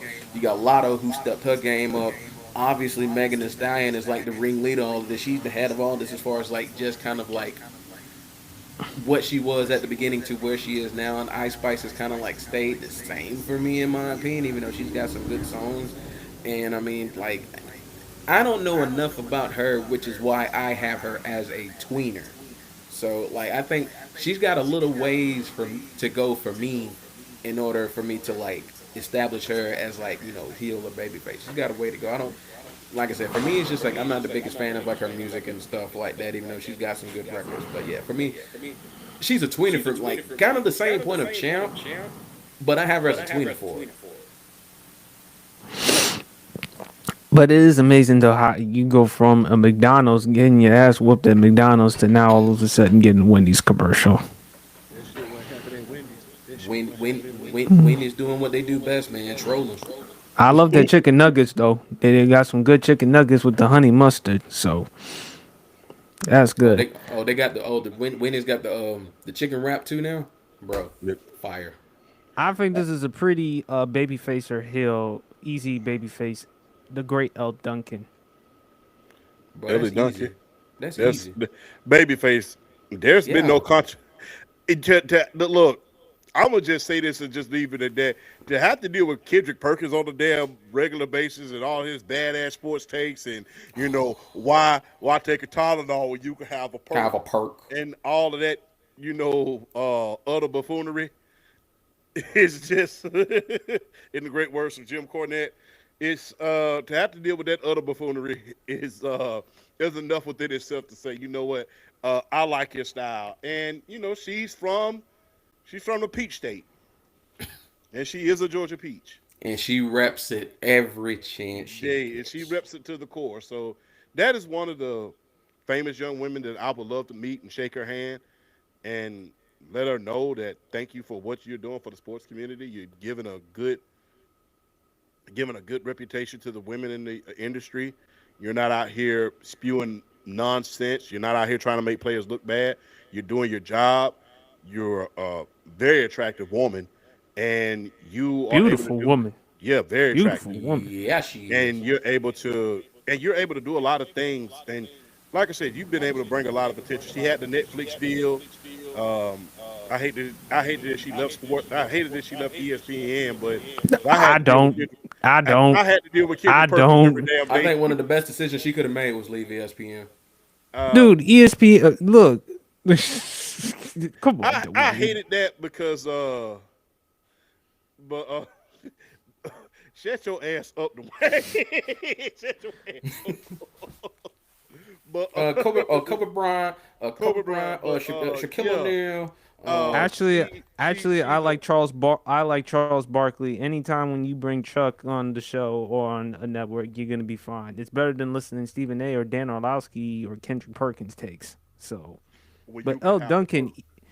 easily a babyface. I mean, let's not forget what she did for radio back in the days in the ATL.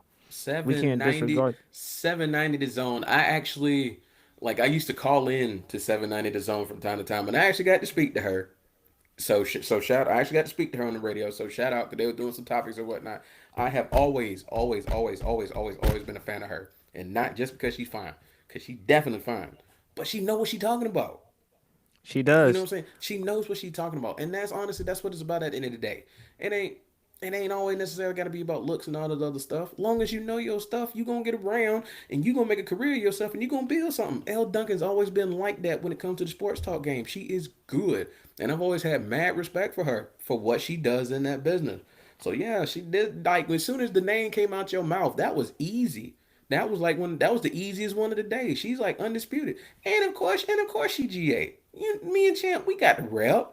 We got the rep BRF, for the. you We got the know rep. who should have been exactly like Elle Duncan? Who is Sage that? Steele. Because she's really good at sports too. But you know things kind of went awry. Left, I'll say. Left But field. Elle Duncan, flair, personality, knowledgeable, and something I'm surprised you of all people didn't mention this, BRF. Remember during the time when Kobe Bryant tragically passed away, Mm. how she talked about the emphasis of being a parent to a girl? Being a girl Because dad. after, That's being a yeah, girl dad. That yeah, that segment she did. That was one of the most touching segments I've ever seen. That was because I mean it hits here. It hits me. yes, It hits me being a girl dad, and just I didn't cry, but I wanted to cry because when you share when you can relate, it hits you where it needs to hit you, and just like she's always had my respect. She's always had my respect. absolutely. One last one for Babyface heel. Yeah. I love him. Warren Sapp. I'll say tweener. I gotta say tweener because I look. Because of the whole thing, the situation, the off the field situation, which led to his departure from NFL Network. Well, not only that, you got to think about this because I know. Shout out to Flash. Flash hates fucking Warren Sapp. He hates Warren Sapp, and Because of the because Packers and what he did to Favre. no, well, not only that, because the Chad Clifton situation. Oh When yeah, Mm-hmm. that block that he did on him almost ended his career. Now it was a legal block, but there's no way that you knew Chad Clifton wasn't going to get that. He was a tweener because he did have some off the field issues.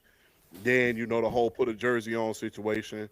You know, a lot of a lot of things that went unreported as well. So he had a lot of things that went on outside of his career that was doing. But look, man, I loved Warren Sapp. I wanted to be like Warren Sapp on the field, man. I loved. Look, it's something about when the big man shine. Hell, Warren Sapp was in Trina's video. Warren Sapp was in Trina's video. I'm the baddest. So when he was in that video, I'm like, oh, he's in Trina's video. I know I can shine. You know what I'm saying? There's some, guys like him, Eight Ball, Heavy D, Big Pun. When those guys were shining me as a big man, I always felt like, especially Biggie and Rick Ross as well, when they did something, I felt like, damn, I can do it too. Especially when he ended up in Trina's video, smoking a cigar with the braids and everything, and especially after he cut his hair, because my dad wasn't having me with the braids. You know what I'm saying? I couldn't have the PSPs in my head, especially after he cut his hair. He went to Oakland, man. I was like, my guy got, yeah. Well, Warren Sapp was my guy, but I have to be honest, he's a tweener. A lot of things happen off the field as well as on the field. He used to get fined a lot when he was in Tampa Bay for cussing out the referees and all. I mean, you remember them games? He'd come to Atlanta and cuss out by 5 referees. They ejected his ass one time. They kicked him out the door. They kicked him out the door one time and Yeah, they told him did. don't come out till after the game over. Yeah, they kicked him out the door. You remember that game? They kicked him out the door. I So, remember. as far as dominance was concerned, we talk about Aaron Donald, man. Him, John Randall, Chef's kiss during the night. Those were two of the best defensive tackles I've ever seen. Well, I say him, John Randall, and the late great Cortez Kennedy from the Seattle Seahawks. Those were the standard. Those was the standard at defensive tackle before Aaron Donald. And when you talk about dominance, and you talk about being a cornerstone of a franchise, and being the ideal size, being the personality of carrying that personality, although it can be detrimental at times. And he said it himself that he can be quite anal retentive, if you will. He can be very, very anal retentive at times. But and even he admits it, and it takes a man to admit your flaws. But for him to be as dominant as he was in the '90s, man, and be the cornerstone of a franchise that was just on their behinds at one. Man, look, I remember when the Tampa Bay Buccaneers we'll check that off the schedule before Warren Sapp got there. We checked that off the schedule because we knew we were about to win that game. If I didn't look, 2 games, I knew as a Falcons fan before they got good, we was gonna win. I knew we was gonna beat the Aints, and I knew we was gonna beat the Yucks. So that's 2 games I can check off the schedule. I can look for. I can watch that game and be excited until Warren Sapp got there. And yeah, that terrorized me for a good little while, man. So he had some character issues at times, but I'm enjoying what he's doing now, working with the young kids, showing them what to do. He showed them in Colorado. He's moved on to another school at this point. I enjoyed some of the interviews that he's did with DJ Vlad, but I have to label him as a tweener because simply because of some of his off the field things like that, you can't overlook them. But as far as a player is concerned, and him coaching and doing a lot of different things in the community, and the fact that the Miami Hurricanes were so closely related to the city of Miami in Opelika, in play in the neighborhoods like that, Oaktown, Overtown, and how those players go back to their communities and give back all the time. I have to label him a tweener, man. And shout out to Uncle Luke, who's running for Congress as well. Y'all know what it is. Who's deeply associated with the Miami Hurricanes as well. BRF.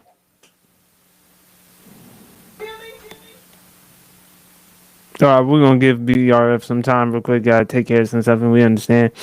I think I'm gonna lean towards tweener. I was leaning towards babyface, but tweener champ. I mean, I just loved him as a football player. And he was so energetic. He was enigmatic, exuberant. I love the rivalry between he and Favre because he knew Favre would talk his shit and he would just hit him as much as he could. He admitted that Favre was like the toughest player he would ever try to hit. I mean, from his days in Tampa Bay, he was a force to be reckoned with. And before all the legal issues, I loved the job he did on NFL Network, and I also love what he did when he was on Colorado, helping out the defensive linemen. So Warren Sapp, to me, I gotta say, tweener. I'll lean towards tweener. BRF. Yeah, I lean tweener too. Um, yeah, like he definitely had like quite a few off the field instances, like whether it's run his mouth, whether it's with his mouth or just his actions and all that other stuff. Yeah, on the field though, yeah, when you talk, yeah, like what Champ was talking about, when you talk about the defensive tackle position, and you look at like all the guys that have really kind of set the standard, like. Like I mean, it's universally known Aaron Donald is the greatest D tackle of all time. But when you're looking at guys like he brought up John Randall, who could play like end or defensive tackle. He was that versatile. I got Warren Sapp. I mean, I remember like back in like late '90s, early 2000s when you want to think about best defensive tackle duos. Y'all can talk about Booger McFarland in front of the camera all you want, but that duo of Warren Sapp and Booger McFarland with the Tampa Bay Buccaneers, that was one of the more lethal combinations we had seen come into the league in a long while, and particularly with Warren Sapp, because he was kind of like, he wasn't the typical, like, 6'3", 6'4", 335, 40-pound defensive tackle who may get a sack every once in a while, but his primary job is to basically, eat up blocks, eat two people, stop the run and all that other stuff. Warren Sapp displayed an elite ability to be able to rush the passer out of a three technique defensive tackle position. I mean, he's one of the best to do it, and it kind of really he revolutionized that position to where you're seeing these guys like really take their craft serious from the D tackle position in terms of being able to get not just being able to rush the passer, but not being able to stop the run, but rush the passer, get to the quarterback, be able to wreak havoc that way. So he really kind of what you see now in guys like the Dexter Lawrences of the world. When he was on the field, the Christian Wilkins of the world, Jeffrey Simmons, Deron Payne, Jonathan Allen, guys like that who are dual threats at the DT position, not only stopping the run but being able to get to the quarterback. That's Warren Sapp. Warren Sapp really kind of took that to the next level. Heck, I mean, I tried to play football at one time, and I wanted to be a defensive tackle because of Warren Sapp. Even though I didn't play, I said if I'm going to play a position, it's going to be a defensive tackle because that's how much I respected Warren Sapp. And as an Atlanta Falcons fan, especially after realignment, and they were in the NFC South together, particularly the Michael Vick years, Michael Vick could destroy every defense you put in front of him. You put the Tampa Bay Buccaneers and that cover two defense and that sideline, the sideline speed on Mike Vick. It's like he forgets to. It's like he forgot how to play the quarterback position. Like Tampa Bay was just like that. That's why they're looked at that cover two defense with Monty Kiffin, the late great Monty Kiffin as the defensive coordinator at the time. They're well respected as one of the more dominant defenses we've seen in the league. And Warren Sapp was really one of the anchors on that. I mean, you can't think about that Tampa defense and not think about that core. Warren Sapp, Derrick Brooks, John Lynch. I mean, that's the core. And it's just one of those things you look at and you analyze it as a fan, and you have to grow and you have to respect that. But I do have him as a tweener, like the on the like the off the field stuff. I mean, and even some and like even like in interviews and stuff like that. Some talking points he's had, some points that he's made is just I don't agree with everything that he said, but you know what? At the end, but at the end of the day, he is a tweener because he is a legend in terms of football and all of that. So yeah, he's a tweener for me too. I agree. BRF, one last one for Babyface here. I'll let you go on this one because Champ and I already did it. Okay. Vince Russo. I'm sorry. Go ahead.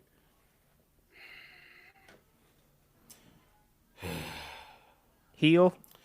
Yes, like in my opinion, Vince Russo is one of the most. I'm trying to word this correctly. He's overrated in my opinion in terms of a wrestling personality because I feel like his style as far as like his writing and his booking and all this other stuff, what he liked to do in terms of like the sports entertainment side of things, it was something different, it was something edgy, and it really kind of helped the World Wrestling Federation kind of develop like a new kind of that cult kind of like following like that. And then you saw it like when he got the WCW, when you look at a lot of the things that he produced and booked and stuff like that, I still personally think to this day he was definitely part of the reason why the WCW fell the way they did in terms of just their booking as a whole. But I mean, it's one of those things. It's like he's respected because he actually was a talented person. I just think he's way overrated just from the standpoint that for me that's like he's very one dimensional in terms of just wanting to be edgy and just wanting to be different from everybody and not really kind of being like multi dimensional from in that aspect. So I think Vince Russo, in terms of a wrestling personality, is one of the most overrated we have in the business. That's still decently relevant to this day, doing his podcast and stuff like that.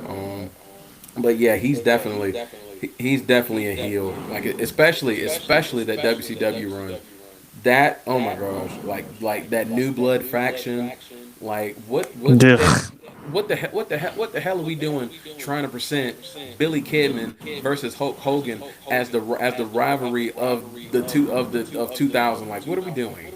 Like Or just let no. alone giving the belt to David Arquette. Oh Jesus! Talk about that was one of the death blows. That was one of the death blows. Oh look, no, look, let's do. You don't have to always do stuff just because you think you can put eyes on the product. David Arquette winning the WCW World Heavyweight Championship. Why the hell, if I'm a wrestler in WCW, would I want to be the WCW World Heavyweight Champion after David Arquette wins that championship? Why would I want to? It According to lost. Vince Russo, he claimed that it was Sullivan's idea, and Bischoff Bischoff deserves culpability as well because it's your job to oversee Vince Russo. And I get it and I Exactly. understand it to Bischoff's standpoint. Hear me out. Hear me out. I understand from Bischoff's standpoint because, again, he wants to show everyone that, contrary to what most people believe, he and Vince Russo could work. However, if you are the overseer and if you know that this is a horrible idea, it's incumbent upon you to step in and say, nah, scratch that idea. Let's move on to something else. And then, of course, BRF, I'm sorry. Talk about overrated. He shouldn't even be rated at all because I still can't get over the brawl for all. You cost the career and life of rest of his soul, Dr. Death Steve Williams. He was. I mean, he was like he was supposed to be the one. He was supposed to be the one, the next one up. And the And only then reason why you came up with the brawl for all strategy was to get back at John Bradshaw Layfield because you heard Bradshaw in the locker room or in the studio room how if this were real, he would whoop everyone's ass. And Vince Russo gives wrestling a bad look because again, a lot of casuals, including himself, think that wrestling is fake. You could say a lot of things about wrestling. It's It's not fake. choreographed, it's predetermined, orchestrated. One thing you can never say, it's fake, especially as it pertains to the injuries. Because them wrestlers, one of them who we know, Luis, and Jim, go look at Jim Cornette as well as other people.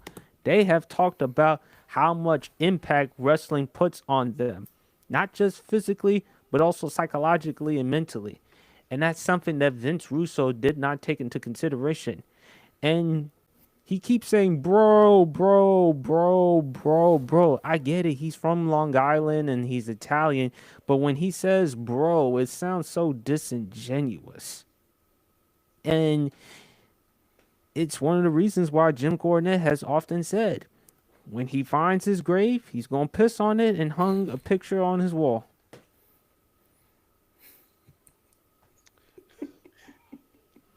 As BRF. well as what he's going to do to Jim Hurd. Heard. No, yeah, BRF know what I'm talking about. He said, what are you going to do? He said, when he dies, we're going to dance on his graves and eat Emo's pizza in celebration. I said, damn. Bro, look, I hope I never, ever piss anybody off that Yeah, bad. exactly. I hope I never, if I ever pissed anybody off to the point that they want to swing on me, I apologize. We are But I sorry. never, ever want to piss anybody off that bad to the point that they want to eat in celebration when I pass away. Because, I'm damn, telling you, do a you realize how pizza, many people do do you have to piss? How bad you have to piss somebody off in order to do that? a pizza at that. Like not even something fancy. A pizza, bro. Well, Jim Hurd, he's from St. Louis, and Emo's Pizza is That's Yeah, yeah, yeah, yeah, from yeah, what yeah. I've That's right. heard, it's That's good right. pizza. St. Louis. Yeah, I've But heard that is a Vince good spot. Russo, but like I said, look, Jim Cornette didn't like Shawn Michaels. Not a lot of people like Shawn Michaels in the 90s, but compared to Vince Russo, Shawn Michaels is the saint He was a Boy compared to Scout. Vince Russo. It's just that with Vince Russo, the ideas, and again, you didn't care about the wrestling fans. And one of the reasons why you keep saying, I hate the business, I despise the business, yeah, because you're out of a job. You're out of a job. You have no involvement whatsoever in wrestling. Nobody wants to work with you because obviously the goofy, dumb ideas. And again, Champ, I'm surprised Champ called him a heel because I have been very critical of Vince Russo, and I still will continue to be critical of Vince Russo. Champ was more generous with Vince Russo in terms of giving him credit for what he was able to do in the Attitude Era. But I'm like, okay, Champ, yeah, he wrote for the WWF, but let's not act as if he made chicken salad out of chicken shit. Stone Cold was going to be Stone Cold. It's just that he was in the right direction with ECW. Paul Lee, Dwayne The Rock Johnson. He was going to be in the right direction, as well as all the other wrestlers. So you have an opportunity to go to WCW and make something out of yourself. And how'd that turn out? Yeah. You fumbled the bag. Or you fucked up the bag, or you fucked up the toast. That's how Vince Russo was during his time in WCW. And of course, the other thing he lost me was the Bash at the Beach 2000. He said he laid out to everything to Hulk Hogan and Eric Bischoff in the trailer. To Hulk Hogan pinning Jeff Jarrett, Hogan and Bischoff walking off, him cutting the promo, calling Hogan a big bald son of a bitch, exposing what Hogan did behind the scenes, telling Hogan to kiss his ass, and Booker T ending the night with the title. Why would Hulk Hogan approve all of that, given his status and given the fact that he had 100% creative control? Why would he approve all of that? Exactly. That don't make sense. But again, that's Vince Russo in a nutshell. But BRF, I'll let you go first on this one. Favorite Nia Long moment? Anytime I see that woman on my television screen, it's a favorite Nia Long moment. It really is. This woman is 55 years old and still look the way she looked. Like, my God, bro. Damn, Definitely, Ime but like, Udoka, you fucked it up. Lord have mercy. We're not even gonna speak on Ime Udoka in this point in time because like you just know, sir. Like you can't. Why are you fumbling Nia Long, bro? Just why? Well, no, just no. I digress. Friday, like that intro scene with her when she jogging down the street, like, bro, that was like one of the first times you really kind of see her, and it's just like you just like, damn, like ain't nothing else really to say about that. Um, gosh, she The and she's best man. the best man. Yeah, like she like just she was she's just been in like so much stuff. Like when you want to talk about the actresses, like especially like the black actresses that really kind of jump started everything in the '90s, whether it was her or Regina Hall, Regina King, Sanaa Lathan, like just all of them, like Gabrielle Union. Like there was like a whole kind of like boom as far as the black actresses that were not only gorgeous but could also act and were also uber talented. So just I don't like I said I don't want to I can't really like just point out this one or anything like that because like every time I see that woman on my screen I can call that a favorite Nia Long moment. And like I said, she's 55 years old, people. She's 55 years old, people. I don't stress this enough. Remember My when God. she appeared on Kanye's video "Touch the Sky"? Yes. Yes, I do. Yes, I do. And shout out to J. Cole. I remember that interview that she did, and she was talking about J. Cole, where J. Cole had mentioned her, and I think she had said something about like he ain't too The young, Larry King one. the Larry King one, and I'm like, J. Cole, salute you, sir, salute you, sir, salute, salute. You doing your big one for all us out there that wouldn't mind having a good old nice little date with Nia Long, and she shouting your name out like, brother, salute you. We gotta stop hating on brothers that get the shout out like that from the beautiful women like that. We gotta praise that, and we gotta back that because we want some of that action. We can't hate on it. So shout out to Nia Long. Big fella, as you always call her, the short hair queen. Yeah, the short hair queen, man. Queen of the short hair, man. Hey, 3 6 Mafia said about short hair like Nia Long. I mean, hey, Her and Tony Braxton. yeah. Mm-hmm. Hey, man. Look, soul food. Love to roll in soul food, man. Soul food was good. Love Oh, Jones. oh. I'm sorry. I'm thinking about that bathroom scene with her and Mekhi Phifer. Bro, what the hell? What, bro? Chill. Bro, chill. That was a good Bro, scene, you though. gonna I'm get that sorry. kicked out the air, bro. Chill. Woo! Woo! I Yeah. already got you kicked off the screen last week after I mentioned a certain individual depicting himself as Jesus on social media. But hey, His name is Cheese's Heist. Go away. Go away. Uh, I loved her rolling in too deep with Omar Epps. You know, LL Cool J. yeah, Cool J, Soul Food, Love Jones. Her rolling Boys in the Hood was damn good, man. Yeah, Her rolling Boys in the Hood was real damn good, man. Best Man Holiday was my favorite one, man.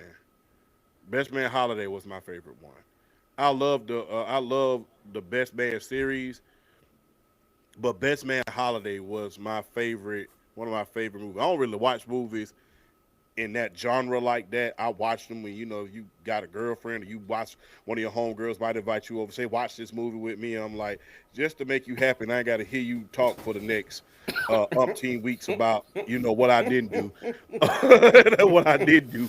I'm gonna You're come home probably and gonna watch have to it. start doing that if you're gonna try to make a move on Megan Thee Stallion. So no, I'm just saying, some of your homegirls might invite you over. Hey, you come watch this movie with me. I really don't want to, but I know you're gonna hold. I know you're gonna hold it against me if I don't. So I'm gonna come over and watch this movie with you. So one of my homegirls, she invited me over to have a glass of wine. As a little friendship, little date we had, and she wanted to Oh, watch that's Best cool. Man That's Holiday. cool. So yeah, we used to drink wine. We used to have a little wine dates because I used to have to go over her house every Friday before the show and listen to the tea. And then I used to have to hear her to just talk about what happened in the work this week. That's what happened when your home girls and your sisters, quote unquote, they don't have boyfriends. Then you got to hear all of this stuff about what happened at work, what happened on this date, and stuff like that. So we used to sit around and watch movies, and I used to hear her tea at that point. So yeah, held up. Are we there yet? Yes. What about Big Mamas? I was getting to that. Oh, the part when Martin, when he was portraying Big Mama, he's is like, "Oh, good Lord, Big Mama could never forget that ass." Big Mama could never forget that ass. I mean, I couldn't either. I couldn't either. Muh. Oh, I'm asking let's not forget the remember in the kitchen scene when she accidentally spilled some jelly, Yeah. But that's just or my flashlight. let's not That's just forget my the flashlight. flashlight one. That's Let's just not my forget the flashlight. flashlight one. That's just my Grandma's there, another flashlight up on that. But yeah, bro. But yeah. Well, you brought back memories about that. Big Oh, Mama bro. could never forget that ass. I couldn't either. Muh. Good God, because good God. That's like seeing her is like seeing Nia Long for the first time as a teenager is kind of like eating ice cream for the first time. It's like this. That's an unforgettable experience. It's like that's Nia Long. You That's never the want it short to hair end. queen. So it's just like it's not always about all the other stuff. It's just like to see someone that attractive that carries themselves in a certain way that commands respect.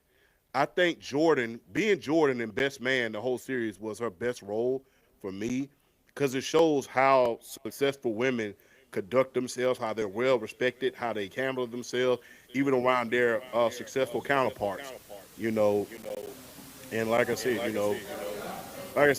we all have homegirls who are just successful, if not more successful than we are, and they expect a lot. There's a standard that they expect from us. So, shout out to a lot of my friends who, especially my female friends who expect that from me. I'm a goof off type of guy, so sometimes I don't do too. I just be chilling. And it's like, hey, you supposed to be working out. You're right, I am, but today's Friday, it's cheat day. Well, you make sure you train in the morning. So he's like, okay, cool, I got you. You said you want to do that, right? And like, yeah, I got you. But I think that Nia Long, her Jordan role, personified that, and I really like that role. But like I said, seeing her, like I said, it's kind of like eating ice cream for the first time, man. It's like that is one beautiful woman, and she didn't need all of the modern day stuff. As far as she didn't need the shots, she didn't need the lipo, she didn't need any of that, and it was just so she's still a sight Natural. for our eyes. And she's genuine. Personality is everything, man, and she's genuine. She's so down to earth. What did the old guy? What did the OGs used to call her around back in the day? Around the way girl.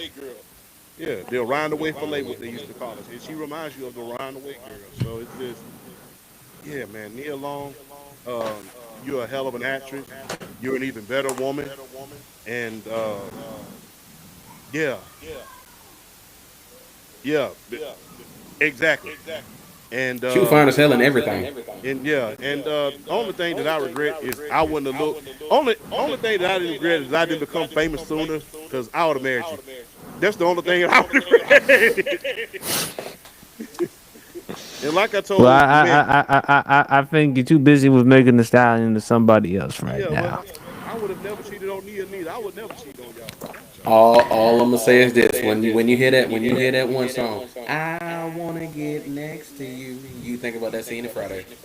Yes, I'm contemplating who I'm gonna do for favorite moment next week, either Sanaa Lathan or Vanessa Williams. But we gonna probably think about that for another time. But fellas, favorite Nelly Furtado track? Promiscuous. Yes. Especially, I like the verse MVP like Steve Nash. I'm like a bird. But Nelly Furtado, the way she looking now, Hey man, she upgraded. She upgraded. I mean, she was bad back then, but man, thick as the Sunday paper. Thick What? as the Sunday paper in New York City. I like it. I, Thicker than peanut I, butter. I enjoy what I see every time. It's crazy. Um, but ladies, don't let anybody fool you. Thickness is a thing. Don't let anybody fool you. Thickness is a thing. We love y'all for that thickness. Everybody ain't got to be a size 2. We love you just as much. But best believe that. Promiscuous Girl, Broken Strings with James Harrison. mm-hmm. I think that one's, it describes a perfect breakup type of thing that everybody kind of goes through. I think one of her most underrated songs is Shit on the Radio. Mm-hmm. Yeah, because remember when she first started doing pop, everybody wanted her to be this singer and they wanted her to remain true to her genre and things like that. And she had to battle the insecurities because she was getting backlash from fans because she was going pop. She was getting backlash. And she was kind of stuck between being an underground, singer and being an artist to, transition them into being mainstream and having to leave a lot of things behind. And it kind of describes a little bit of survivor's remorse because when you become successful and you kind of got to shift it and you got to kind of evolve, then, you're going to get criticized. But you can't expect something to grow and not change. She had to evolve in order for her to be successful. So, big ups to her for that. Sacrifice with Roots. Sacrifice with Roots was good. Say It Right. Love Say It Right. Say It Right. That was good. When she was on the Work It remix with Missy Elliott, that was good too, man. See us in the club. Yeah, see us in the club. Give it to me. Give it to me. Give it to me. Yeah. But I gotta say shit on the radio for Mixing with the Girl and Broken Strings. Say It Right. And look, Nelly Furtado, and you guys can relate to this, especially you, BRF, I would say. You remember, because the big guys, you're really not allowed to listen to certain shit. And, in the court of public opinion, I'll say, she was kind of one of my guilty pleasure artists. Kind of like, I'll give you an example. You remember SNES when Nintendo came out, right? Mm-hmm. And one of the best games on that system was Little Mermaid. The graphics and everything. And you used to act like you didn't play it. And then one day and when your homeboys used to catch that in the Nintendo car, in the Nintendo game, you oh, that's my sister's game. And one of your homeboys get the bright idea, hey, let's just play it. And then, y'all get the plan, and all of a sudden they wondering why you know all the codes, the back ways in order to get this stuff, and they look at you kind of crazy. So I kind of related her music to that guilty pleasure of kind of like playing The Little Mermaid on the original SNES, because she had great music, but it was just that pop feel to it. It wasn't something that you was just going to go out and just play in the club all night, especially the clubs we used to go to. But it was something great to listen to. She was very, very underrated for her time. Man, I miss TRL age because that gave birth to a lot of great superstars. And Baby, keep that thickness because I'm loving what I'm seeing. That is vanilla and pralines and cream right there. I'm liking what I'm seeing. I'm loving that. That's some thick cream right there. That's that Starbucks right there. That's that Starbucks. I'm just saying. That's that I don't cream want base. I don't want you to get in trouble like Stephen A. Smith now. So calm down a little Yeah, bit. But no, I'm yes, just giving her a compliment. But yeah, I like her, man. I always have. I always have. yes, you have. BRF man. Well, I mean, you can't talk about Nelly Furtado without "I'm Like a Bird." That's the one that put her on the map. I mean, and it's still a really good song. That's like one of my guilty pleasure songs. Like I've always loved that song.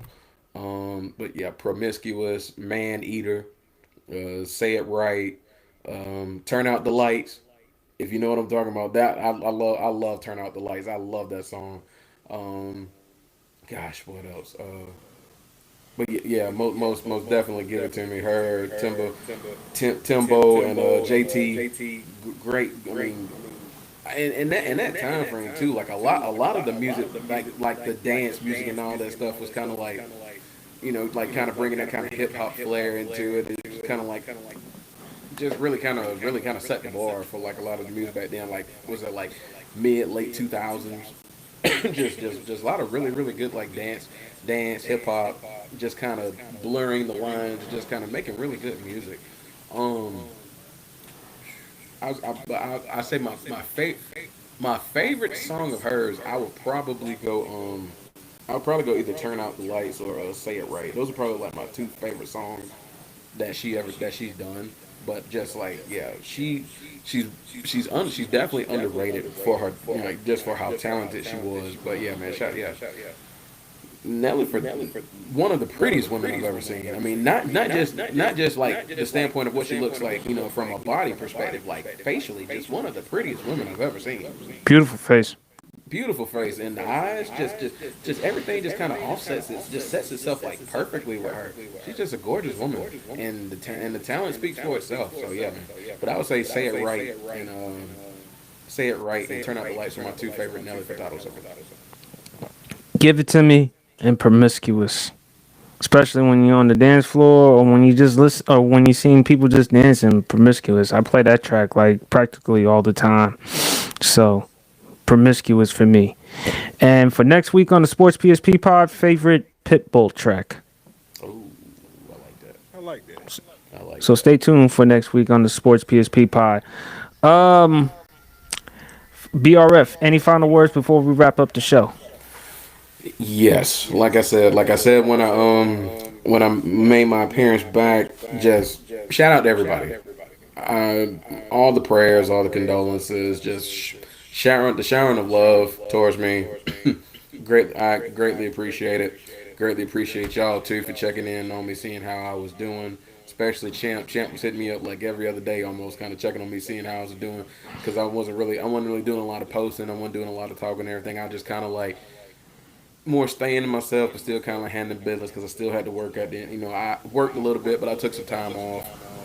Just now getting back in the swing of stuff. But yeah, man, shout out to everybody, man. I'm doing a lot better. Like I think my grandma's service really kind of helped as far as like the closure of everything. Because I mean, I mean, 89 years old. 89 years old. But at the same time, regardless of her age, when that time comes, you're still never fully prepared for it. You might be expecting it, but you're still never fully prepared for it because that woman was my rock. Like my high school graduation, she visited me when I was in college. She visited me after my daughter was born. She basically was like my big mom, like big mama. Like my mom be working. My mom be working out of town when I wasn't old enough to really be at the house by myself getting ready for school. I go to my grandma's house down in Rutledge, Georgia. I go to her house. I ride the bus to school there and back, just kind of living there on and off. My mom get off, I go home. But honestly, man, like she definitely has like a special place in my heart because I'm definitely partly not the man I am without my grandmama. So to Maddie Bello, shout out to you. I will always and forever love you. I'm taking you with me everywhere I go. But I know at the end of the day, you want me to keep going. You want me to keep doing my thing. And you always talked about how proud you was of me and stuff like that. I can't say enough good about how wonderful that woman was to me and how she helped sculpt me into who I am today. Um, but yeah, man, I'm back on my routine. I'm still on a take it a day at a time basis, but you know what? I'm in a good place. I mean, like I said, I told you before, I had a really good day at work. Work's been kind of getting back in the swing. And now I'm back trying to get back into this content, getting back into this podcasting, and I'm ready to go. I'm ready to have some fun. But you know, it's always the people that mold you growing up to now. You take with you that make you who you are, and just help building blocks make you better. So, R.I.P. You've done your best. You laid out the groundwork. You were one of the matriarchs. You can rest in peace. You can rest easily because we gonna take it from here. So shout out to my grandmama. I will forever love her. And shout out to each and every one of y'all that were checking on me, supporting me. It means a lot. So thanks to each and every one of y'all. And a topic not thought about is a topic not talked about. Your boy is back. Big fella. Check on your people. Check on your people. Check on your people. You ain't that damn important to the point where you can't pick up a phone, text somebody, call somebody. Check on your damn people. It ain't always about you. That's the thing. Make sure your people got a solid foundation. Make sure your people can come and talk to you without you spilling some fucking tea. Sorry about my language, but I really feel strongly about that. About spilling tea. What conversation occurs between you and somebody should be between you, the rats and the roaches that's in your house. And if you ain't got no rats and roaches, then that's as far as the conversation goes. You seal it and forget it. Check on your One people. last thing. What? Well said, big fella. One last thing. I really didn't want to talk about this subject right here, but I must regarding my Washington Commanders. Um, President Trump may block the Commanders Stadium. He may block Commanders Stadium deal if they don't bring back the old name. President Trump, stay the fuck out of the way. No one trusts you. I'm telling you. And for those who think that the name is not offensive, go to a Native American reservation, use that term, and you'll see where they'll get you.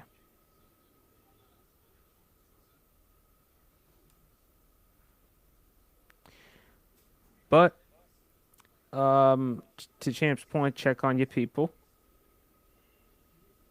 Take care of yourself as well.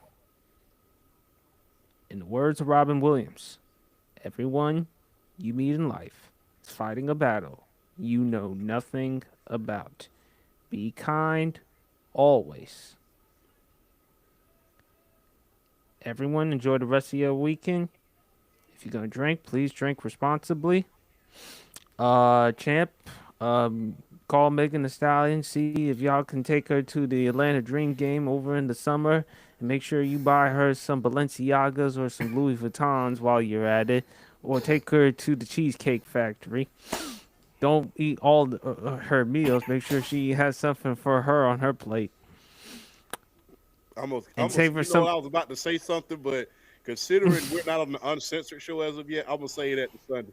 I'm gonna say it Sunday. And on that note, we is out. Peace.